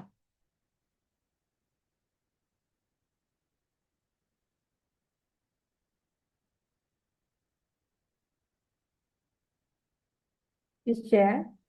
ရှင်း ဟိုပစ္စည်းတစ်ခုလေဟိုဝန်းနှစ်ခုလုံးမှာရှိနေတော့နှစ်ခုလုံးရေးလို့ရတာ ရတယ်ကိုယ့်အိမ်လိုသဘောထားလိုက်ကိုယ့်အိမ်ကိုကိုယ်ဘယ်လိုစင်မလဲပေါ့ကြိုက်တဲ့နေရာကြိုက်တဲ့လောက်ထည့်လို့ရတယ် ဟုတ်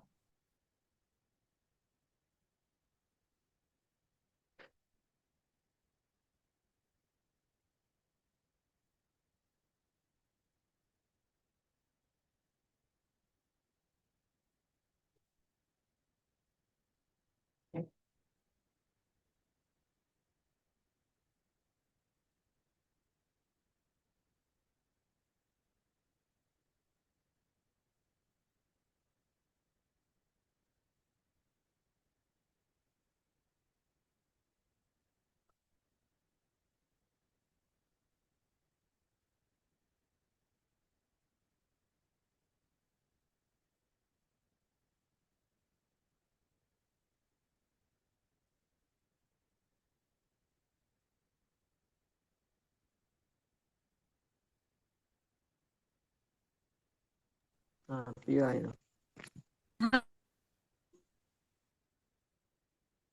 ပြီးသွားပြီလားအတန်ထွက်လိုက်တာဘယ်သူလဲမသိခုနတစ်ဖြက်ကြားလိုက် ပြီးသွားပြီပြီးသွားပြီ ဩကိုမင်းခန့်လည်းပြီးပြီမဲတန်နဲ့မိခန့်နဲ့ပြီးသွားရလားပြီးသေးရင်ရေးလို့ရနော်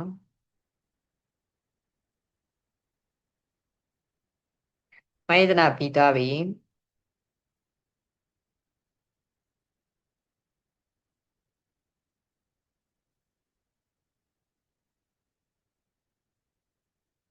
ပြီးပြီကျန် โอเคค่ะဆိုတော့က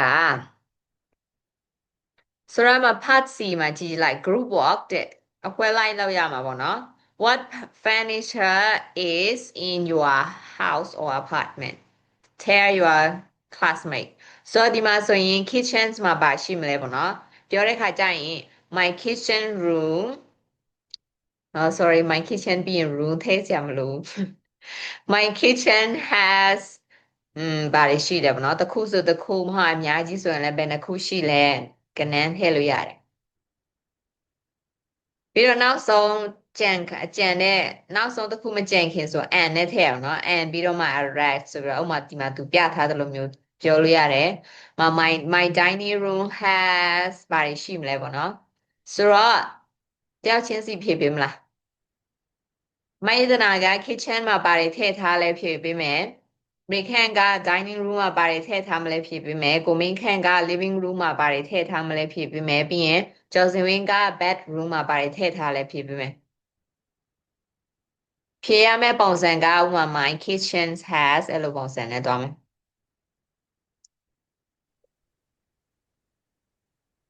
My kitchen has a table, a straw, a microwave, a coffee maker.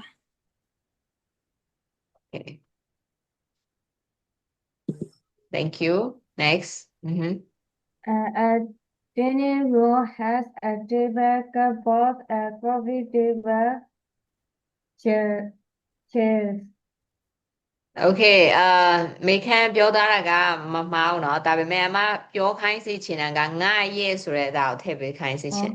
My dining room has My dining room has a table, cupboard, a coffee table, chairs. and chairs. And chairs. Okay. ကိုမင်းခန့် My living room has a sofa, a basket, ပြီးတော့ picture, ပြီးတော့ a run. and a rag. Okay. My bedroom has a bed, a blanket, lamps, and a mirror.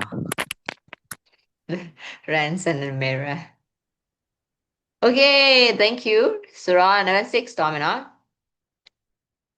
Number 6က I really need some furniture ဆိုတော့ပစ္စည်းနည်းနည်းလိုတယ်ပေါ့နော် This apartment is great, Lara. ဒီတိုက်ခန်းကောင်းတယ်တဲ့ Thanks, I love it. But I really need some furniture. Furniture နော် Furniture. ကျေးဇူးပါငါကြိုက်တယ်ငါလည်းကြိုက်တယ်ပေါ့နော်ဒီ apartment I love it ဆိုတာငါဒီ apartment ကြိုက်တယ်၎င်းကိုကြိုက်တယ်ပေါ့နော်ဒါပေမဲ့ပစ္စည်းနည်းနည်းလိုတယ်ပရိဘောကနည်းနည်းလိုတယ်ပေါ့လိုနေတယ် What do you need ဘာလို့လဲ Oh lots of things ဆိုတာအများကြီးပဲ For example တဲ့ There are some chairs in the kitchen but there isn't a table ခုံရှိတယ်ထိုင်ကုန်ရှိတယ်ဒါပေမဲ့စပွဲခုံမရှိဘူးပေါ့နော်အခုမှဆိုရင်တဲ့ That's true Eric ကပြောတယ်မှန်တယ် And there's no sofa in the living room အခန်းထဲမှာဆိုရင်လည်း sofa မရှိဘူးပေါ့နော်ပြောလာတာဆက်ပြော And there aren't လည်းထွက်လို့ရ are not လည်းရတယ် Any armchairs ဆိုတော့ sofa ပေါ့နော်အခုလက်တင်လို့ရတဲ့ sofa လက်မောင်းပေါ့နော် arm ကကြတာ Okay there isn't a rack there's only this lamp ဆိုတော့ဒီမြည့်ရွယ်ရှိတယ်ခြေတောက်ခုံလည်းမရှိဘူးပြီးတော့ခုံတွေတခြားခုံတွေလည်းမရှိဘူးเนาะအဲ့တော့ကပြ So let's go shopping next weekend ဆိုတော့နောက်ပတ်စနေတနင်္ဂနွေကျရင်ဈေးဝယ်ထွက်ကြစို့ let's ပေါ်စော်ဘီက s เนาะ let's let's ငါတို့ဈေးဝယ်ထွက်ကြစို့Page 47. Exercise 6. Conversation. I really need some furniture. listen, and practice. This apartment is great, Laura. Thanks. I love it, but I really need some furniture. What do you need? Oh, lots of things. For example, there are some chairs in the kitchen, but there isn't a table. That's true. And there's no sofa in the living room. And there aren't any armchairs. There isn't a rug. There's only this lamp. So let's go shopping next weekend. Let's go ဆိုတော့ပြောကြည့်အောင်မိဒနာနဲ့မိခန့်နဲ့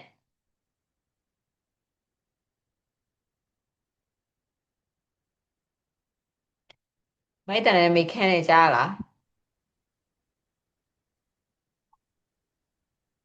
ကြားပါတယ်ဆရာ Okay ဆိုတော့ Eric ကမိဒနာ Lara ကမိခန့်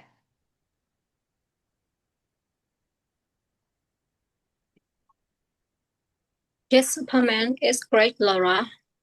Thanks, I love it, but I really need some furniture.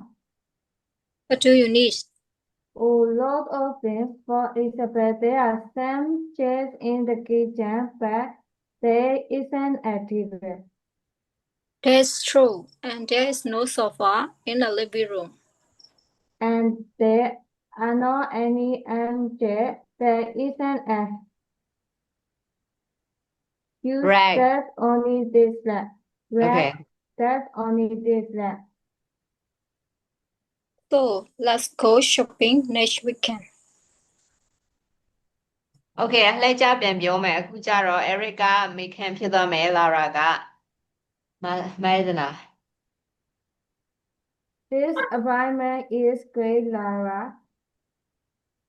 Thanks, I love it, but I really need some furniture. What do you need? Oh, lot of things. For example, there are some chairs in the kitchen, but there isn't a table.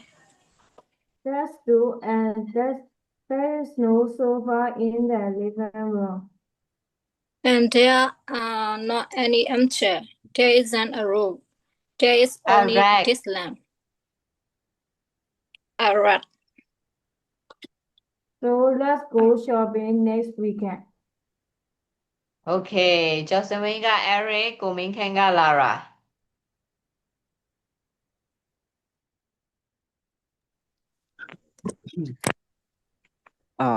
This apartment is great, Laura.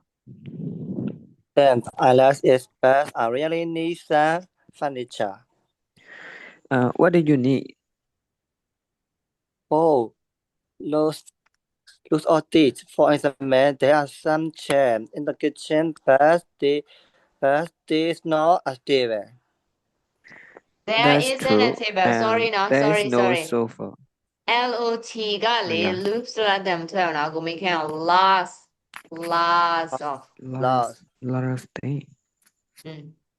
Okay. That's true. And there's no sofa in the living room. And there are not any armchair. There is not a run.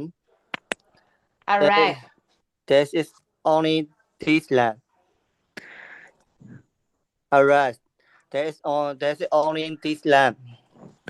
So let's go shopping next weekend. This apartment is great, Lara. Thanks. I love it, but I really need some furniture. What do you need? Oh, lots of things. For example, there's some chairs in the kitchen, but there isn't a table. That is true. And there's no sofa in the living room. And there are any sorry. And there are any armchair. There isn't a rug. There is only this lamp. So let's go shopping next. Okay and Lara နောက်ဆုံးပြောတဲ့ဟာလေ and there aren't any chairs ဆိုတာပေါ့နော် there aren't any armchairs there aren't any armchair Cheers. ဒါကလည်း next there aren't any armchairs Any armchairs. Yeah, I got it. Okay, let's go to the next exercise. Number 7. There are ဆိုတာကအဲ့ဒီမှာရှိတယ်ဆိုတဲ့သဘောပေါ့နော်အဲ့ဒီမှာအဲ့ဒါရှိတယ်အဲ့ဒီမှာအဲ့ဒါတွေရှိတယ် there is ဆိုရင်အဲ့ဒါတစ်ခုပဲပေါ့နော်တစ်ခုတစ်ကောင်တစ်ယောက်ပဲရှိတယ် there are ဆိုရင်မှအများကြီးရှိတယ်အဲ့ဒီမှာပေါ့နော်ဒီအသေးပဲ there is there are တကယ် sorry တကယ်လို့အဲ့ကနေမှာအဲ့ရတစ်ခုရှိတယ်ဆိုရင် there is a bed in the bedroom တကယ်လို့မရှိဘူးပေါ့နော်အနေကိန်းမရှိဘူးပြောတဲ့ခါကျရင် there is no sofa in the bedroom ဆိုတော့ there is နဲ့ပဲပြန်ညင်းတဲ့ sofa ပေါ့နော်ဒီညင်းတဲ့ဟာပေါ့နော်မရှိဘူးဆိုတာကို no နဲ့ပြောလို့ရတယ်လို့ there isn't နဲ့လည်းပြောလို့ရနော် there isn't a table in the kitchen ဆိုတော့အဲ့လိုမျိုးအနေကိန်းတစ်ခုရှိတယ်အနေကိန်းမရှိဘူးဆိုတာကိုနှစ်မျိုးရေးလို့ရတယ် there is no နဲ့ there isn't နဲ့ဆိုတော့အဲ့လိုရေးလို့ရတယ်အဲ့ဒါပြီးရင်အများကိန်းပြောတဲ့ခါကျရင်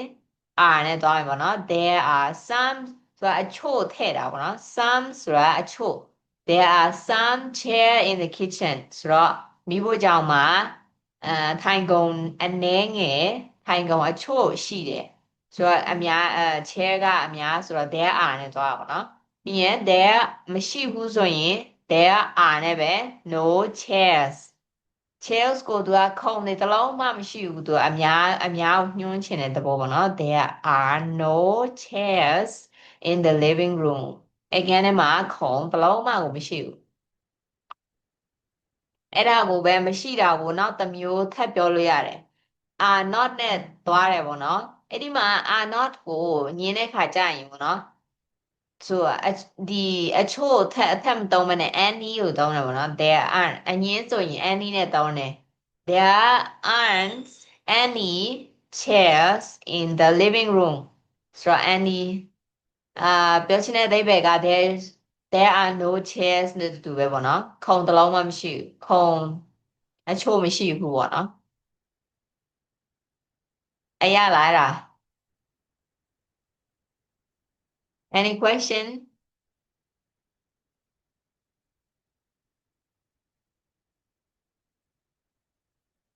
no question လား no question ရှင် okay စာရှင်းပြကျမပဲအရင်တော်ရလားမသိဘူးအဲ့လေ anyway part A ကိုဖြည့်ကြည့်အောင်ပုံကိုကြည့်ပြီးတော့ part A ကိုဖြည့်ကြည့်မယ်နော် look at the picture of an apartment and complete the sentences then practice with a partner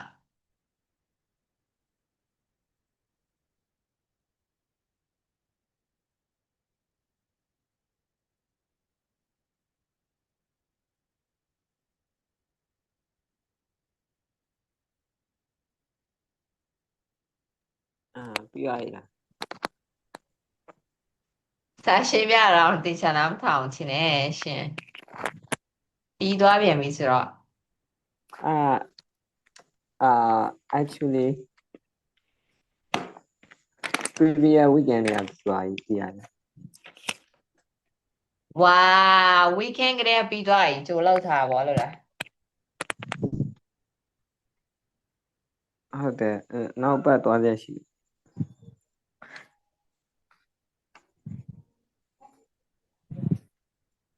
နောက်ပတ်သွားစရာရှိတယ်ဆိုတာတမ်းမတက်ဘူးအဲ့လိုလား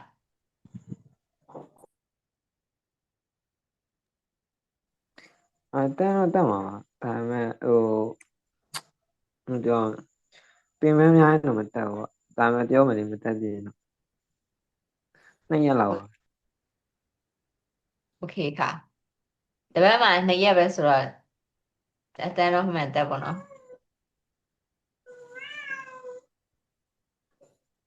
ကျော်စမင်းကြောင်မွေးထားလား ဟုတ်တယ်အိမ်မှာအမမွေးတာ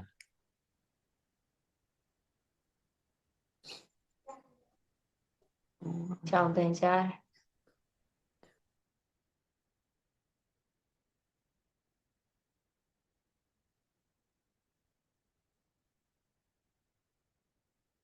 ပလူကောင်ပလူကောင်ပလူပရက်ဝါပူ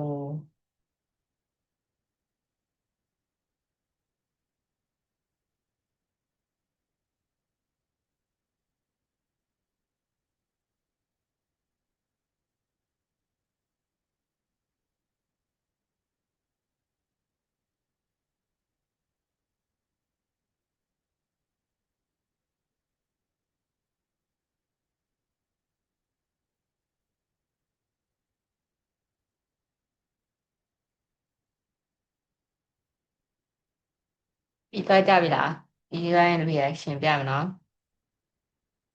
နှမ်းမီးနေလောတော့မလောခိုင်းပါဘူးဒါပဲမင်းကြည့်လိုက်โอเคကိုမင်းခံပြီးသွားပါပြီ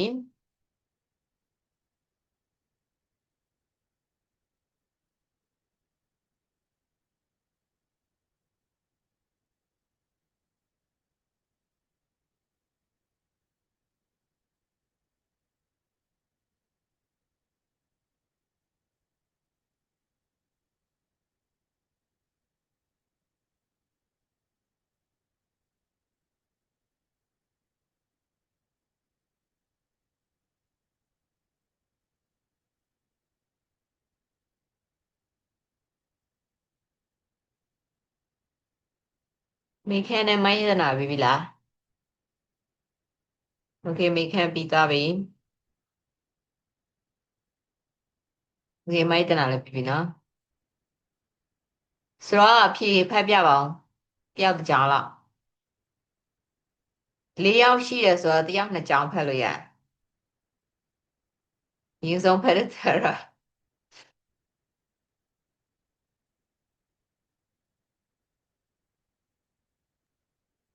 ကျော်စမင်းရင်းဆုံးဖတ်လိုက်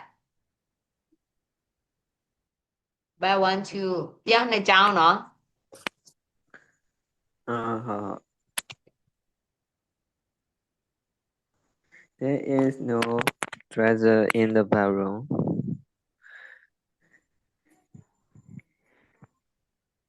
There aren't any chairs in the kitchen. မြို့ကြောင်မှာခဲချဲမရှိဘူးလား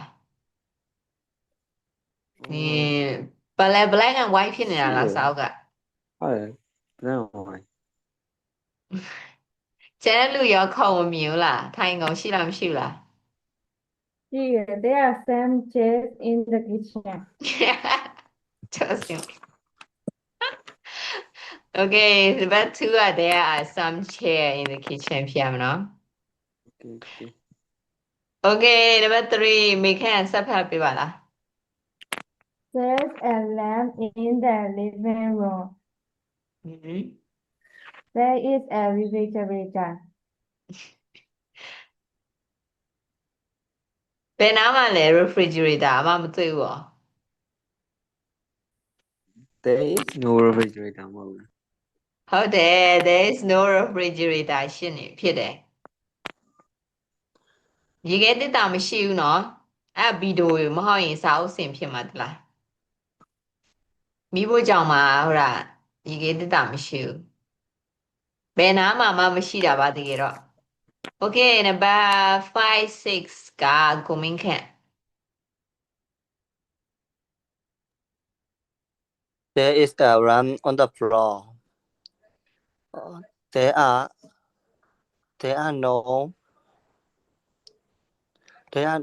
no curtain on the window. There are no curtain on the window ဒါမှလည်း there aren't any curtain on the window နှစ်မျိုးရေးလို့ရတယ်အငင်းတွေကဒါပေမဲ့ number 5ကလေ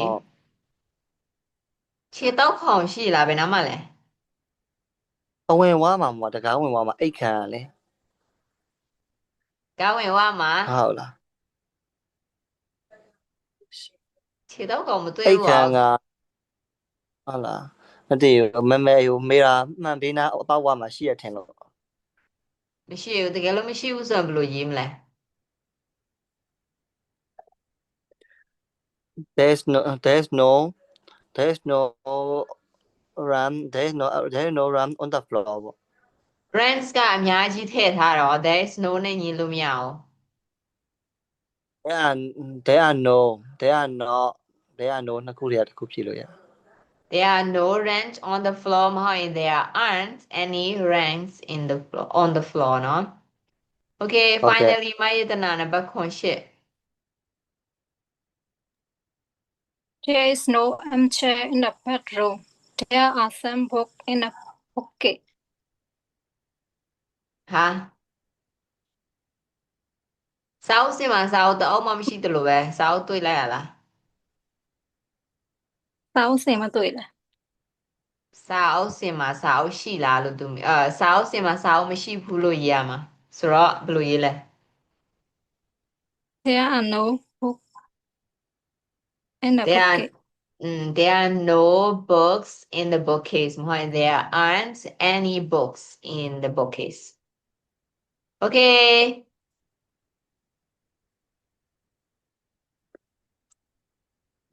ဖတ်ပြီးကြော်လိုက်မယ်နော်ဖတ်ပြီးကအောက်ကျရင်အောက်မှာပြောရမှာပဲဆိုတော့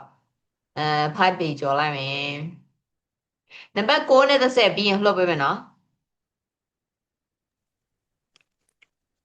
3မိနစ်ပဲစောင့်ပြီးတော့မယ် listening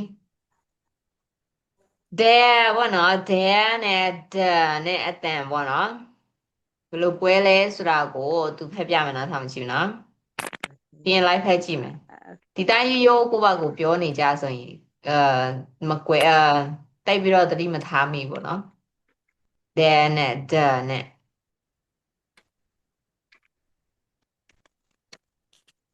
Page 47. Exercise 7. Grammar focus. Page 48. Exercise 9. Pronunciation.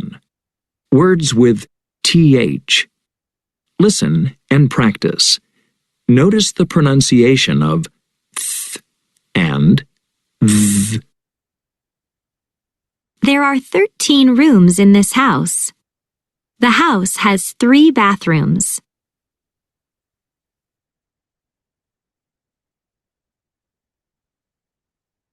အတန်ထွက်ကနဲ့ပါလဲသူထွန်ထွက်လာငါတော့မရအောင်အဲ့တော့ကိုခွဲခိုင်းတာပေါ့နော်သူခွဲပြတာတိတ်ပြီးတော့လည်းအရေးမကြီးပါဘူးဒီတိုင်းကိုယ့်ဘက်ကိုဖက်ရင်အေးဖက်နေကြပဲဆိုတော့ဒါဘူးသူတာပေါ့နော် Bro, that's so annoying, bro. Skip. Skip it. okay so အရေးမကြီးဘူးနော်အဲ့ဒါဆက်သွားလိုက်မယ် listening က furniture website ကနေပြီးတော့ပေါ့နော် J-Cod နဲ့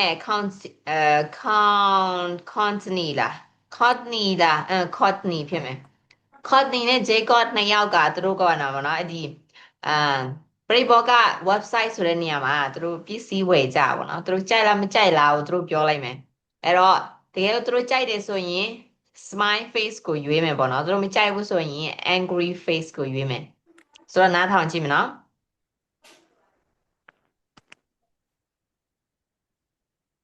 Page 48.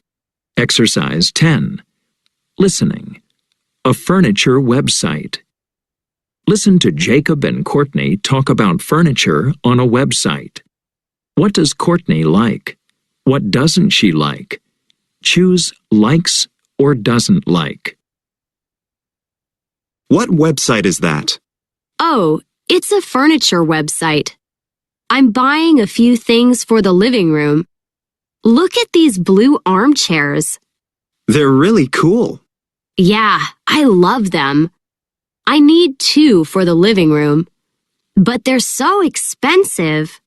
What about that sofa? It's really nice. No, I don't like that color. And I have sorry line ကျသွား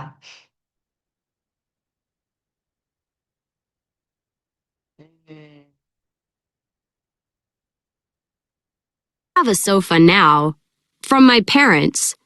It's blue too. Hey, look at that rug. It's great. And it matches the chairs. It's a little boring. Oh, I really like that coffee table. Yeah, it's really beautiful. Hey, you need a bookcase, right? Look at that bookcase. No, I don't like it. It's too big. Those yellow lamps are nice. I don't need any lamps. And I don't like yellow.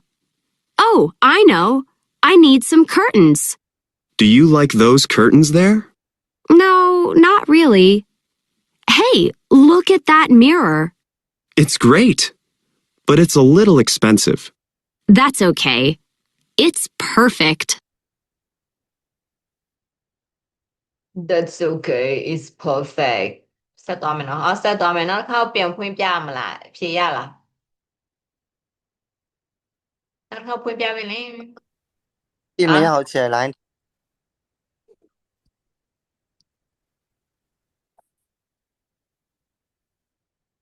Boring.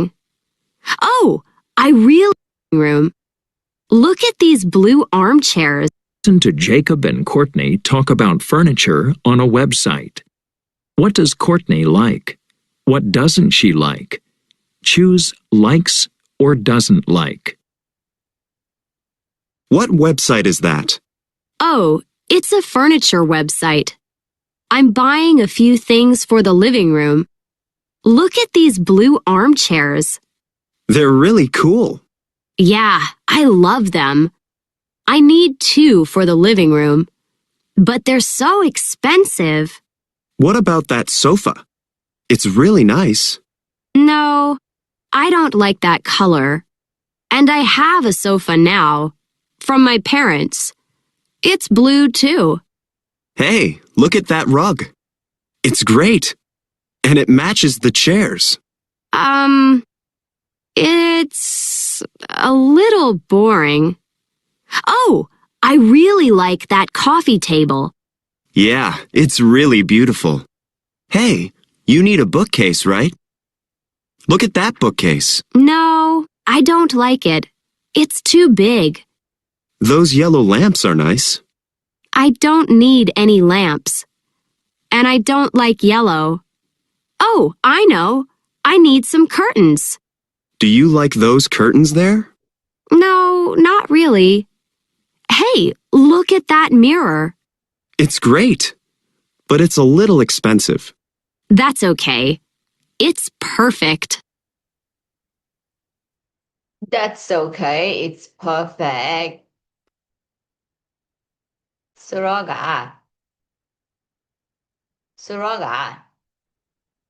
အဖြေပြောကြပါဦး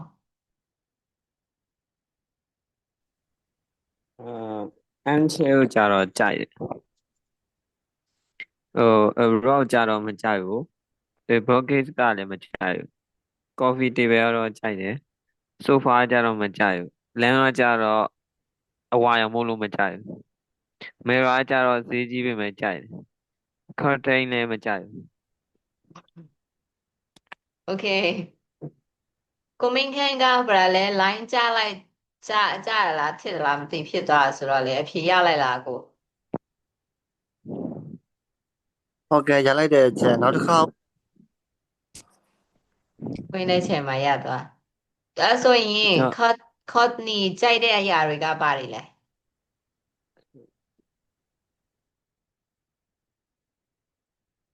ကြိုက်တဲ့အရာတွေကိုဘာလဲ smile face ရွေးထားတဲ့ဟာပြောပြကြည့်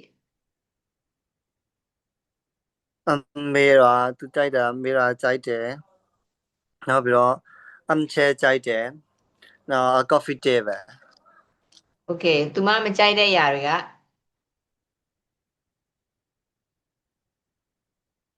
around a bookcase a sofa lamp now curtain ခါချိန်မဟုတ်ဘူး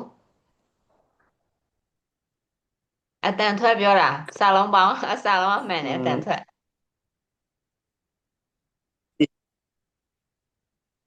ဘယ်လိုပြောမလဲ แต่ထွက်တာစီမပြင်းနေဘူးအဲ့ဒါ cutting tin လို့အတန်ထွက်လိုက်တာဝန်ဘူးငါတက်ဝစားတယ်လို့ပါ tin cutting Gotcha. AGAIN ဆိုရင်အကူကဘယ်လိုတန်ထွက်လဲ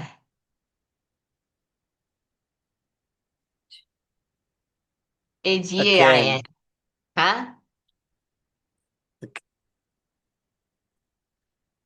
again လား again ကငမဲလုံးပြောတာမပြောနဲ့အဲ့ဒါ again လား game again လို့ပြော again လားဟုတ် again तू ကမှားတော့မဟုတ်ဒါပေမဲ့အဲ့ဒီစကားအဲ့လိုမျိုးအတန်ထွက်တာကလေဟိုစာမပြောတော့ပါစာမရတဲ့လူလိုပြောချင်တာပါတော့ဒါပေမဲ့မဟုတ်ဆိုတော့ again เนาะ again မထွက်ဘူး cutting မထွက်ဘူး cutting เนาะ again เนาะ Gotcha. Again. again ဆိုတော့အိစာပေးမယ်ကျော်စဝင်းထင်တာထွက်သွားပြီလားလို့ပြန်ဝင်လာလို့ကျေးဇူးတင်ပါတယ်အိစာပေးမယ်နော်အိစာကဘာလဲဆိုတော့နည်းနည်းတော့နီးစက်မနှက်ဖန်ကြည့်မှာဆိုတော့လေဒါမဲ့ရမှာပါကျွမ်းပြီးသားပဲအေးစစ်ကလေးမွေးပေါ့နော်အိစာကဘာပေးမလဲဆိုတော့17နဲ့10နဲ့17နဲ့10နဲ့17နဲ့ပေါ့နော်10ကဘာလောက်ခိုင်းsorry 10ပြီးသွားပြီ17နဲ့နဲ့ပေးမှာပေါ့နော်တခုကြော်ခဲ့တယ်နံပါတ်8ကထားလိုက်တော့နံပါတ်8နောက်မနေ့ဖန်ပြန်လုပ်လိုက်ရ17ကကိုယ့်ရဲ့စိတ်ကူးယဉ်ထားတဲ့အိမ်ပေါ့နော် dream home ဆိုတာဘယ်လိုမျိုးဖြစ်မလဲပေါ့ဥပမာ a beach house လားပေါ့နော်ကန်းချီကအိမ်လား live in the ပါလဲ live in the Live in a big city I live in a big city မှန်နေနဲ့ပေါ့နော်မှန်နေနဲ့ fancy အရင်ဖြစ်တဲ့အိမ်ပေါ့ပြီးတော့ country villa ဆိုတာတောထဲမှာရှိတဲ့ villa ပစိန်ခံအိမ်ကြီးပေါ့နော်တစ်ပင်နေနဲ့ခြုံနေကြားထဲမှာပေါ့နော်တရေကားတွေပါရိုက်လို့ကောင်းပါပေါ့sorry just kidding a cabin in the forest sorry in the mountain ဘာလဲကျော်စင်မင်းokay a cabin in the mountain ဆိုတာကတစ်တာအိမ်ပေါ့နော်တစ်တာအိမ်ကိုမှတောထဲမှာတောင်ထဲမှာဒါကတောင်ထဲမှာအဲ့လိုပုံစံတွေရှိမယ်အိမ်တွေကအများကြီးရှိတယ်ဒါပေမဲ့ကိုယ်စိတ်ကူးရင်ထားတဲ့အိမ်ကဘာတွေလဲပေါ့နော်ဘယ်လိုမျိုးလဲဘာတွေရှိမလဲဆိုတာကိုခုနက there is there are there aren't there are no there is no အဲ့ဒါတွေနဲ့တုံးပြီးတော့ပြောလဲရတယ်essay ရေးခိုင်းတာဘာတွေရေးရမလဲဆိုရင် write a description of your dream home what is your dream home ပေါ့နော်ကိုယ့်ရဲ့စိတ်ကူးရင်အိမ်ကိုလိုချင်တဲ့အိမ်ကဘာဖြစ်မလဲ where is it ပြီးတော့အဲ့ဒီအိမ်ကဘယ်နားမှာရှိလဲ what room that is have အဲ့ဒီအိမ်ကဘာအခန်းတွေရှိမလဲ what things are in the room ပြီးတော့အဲ့ဒီအခန်းတွေမှာဘာပစ္စည်းတွေရှိမလဲ that is have a view မြင်ကွင်းလှလှရှိလားပေါ့နော်ဒီမှာဆိုရင်သူ example ရေးပေးထားတယ်My dream home is to live in a big city. There is one large living room with a lot of windows. There are 2 bedrooms and အဲ့လိုမျိုးပေါ့နော်essay ရေးပေးရမယ်ကိုရဲ့စိတ်ကူးရင်ထားတဲ့ကိုနေချင်တဲ့အိမ်ပေါ့နော်ဘယ်မှာရှိလဲဘာအခန်းတွေရှိလဲဘာပစ္စည်းတွေရှိလဲဘာထားမှလဲပေါ့နော်အဓိကဆိုတော့အဲ့ဒါကပထမအိမ်စာဒုတိယအိမ်စာကတော့ reading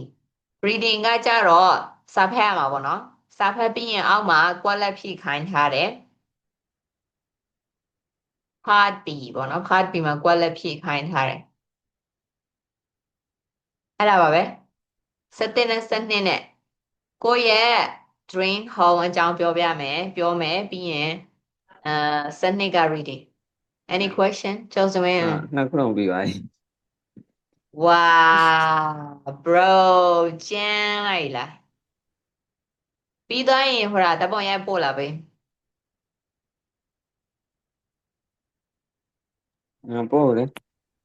ဘာလို့မပို့ရမှာလဲပို့ရမှာပေါ့မပို့ရင်နေမှန်မှားတယ်ဘယ်လိုသိမှာလဲ ဟိုကတော့လောက်သွားပြီဒီကအေးစနစ်ကဟိုကကြတော့ဒီတိုင်းပဲနောက်တွေပဲဆွဲချရတယ်စတဲ့ကကိုပြောချင်းနေကြတယ်စနစ်ကကြတော့ဘီကဟာလေဘီကကွက်လက်ဖြစ်တာတော့ဖြစ်သွားပြီ ဆိုတော့ reading reading ကပြီးသွားဟုတ်ပြီ writing ကလေလိုမျိုးနောက်ထောက်ထားတယ်ဆိုတော့ speaking ဘိုင်းပတ်ဖို့ကောင်းတယ်ဒီလားကိုက writing practice မြန်မာနိုင်ငံမှာလေ writing နဲ့ reading အားနေချက်ရင်တွေ့ရတယ်ဘာလို့ဆိုပြင်းတယ်စာဖတ်ရမှာပြင်းတယ်ပြီးတော့ရေးရမှာပြင်းတယ်ဥပမာကျော်စင်ဝင်းပေါ်ကြီးကြီးလာနောက်ပဲထောက်ထားအပြည့်ရေးလာခဲ့အတန်းတက်နေတော့မဲမို့လို့စစ်ပေးရနော်မဟုတ်ဒီတိုင်းဆိုရင်မစစ်ပေးမိဘူးလေအဲ့တော့ရေးဖြစ်မှာလည်းမဟုတ်အကြောင်းမို့လို့စက်တိတ်ကကိုယ့်ရဲ့ dream home ကိုရေးလာပေးမယ်ပြီးရင်တပေါ်ရိုက်လာပို့လာပေးမယ်အဲ့မှာကျွန်မစစ်ပေးလို့ရမယ်ပေါ့နော်မှန်မှာ writing practice ရေးရမယ်အရေးကြီးတယ်ပြည့်အပြည့်ရေးပေးရမယ်ပြီးရင် reading စာဖတ်မယ်စာဖတ်ပြီးရင်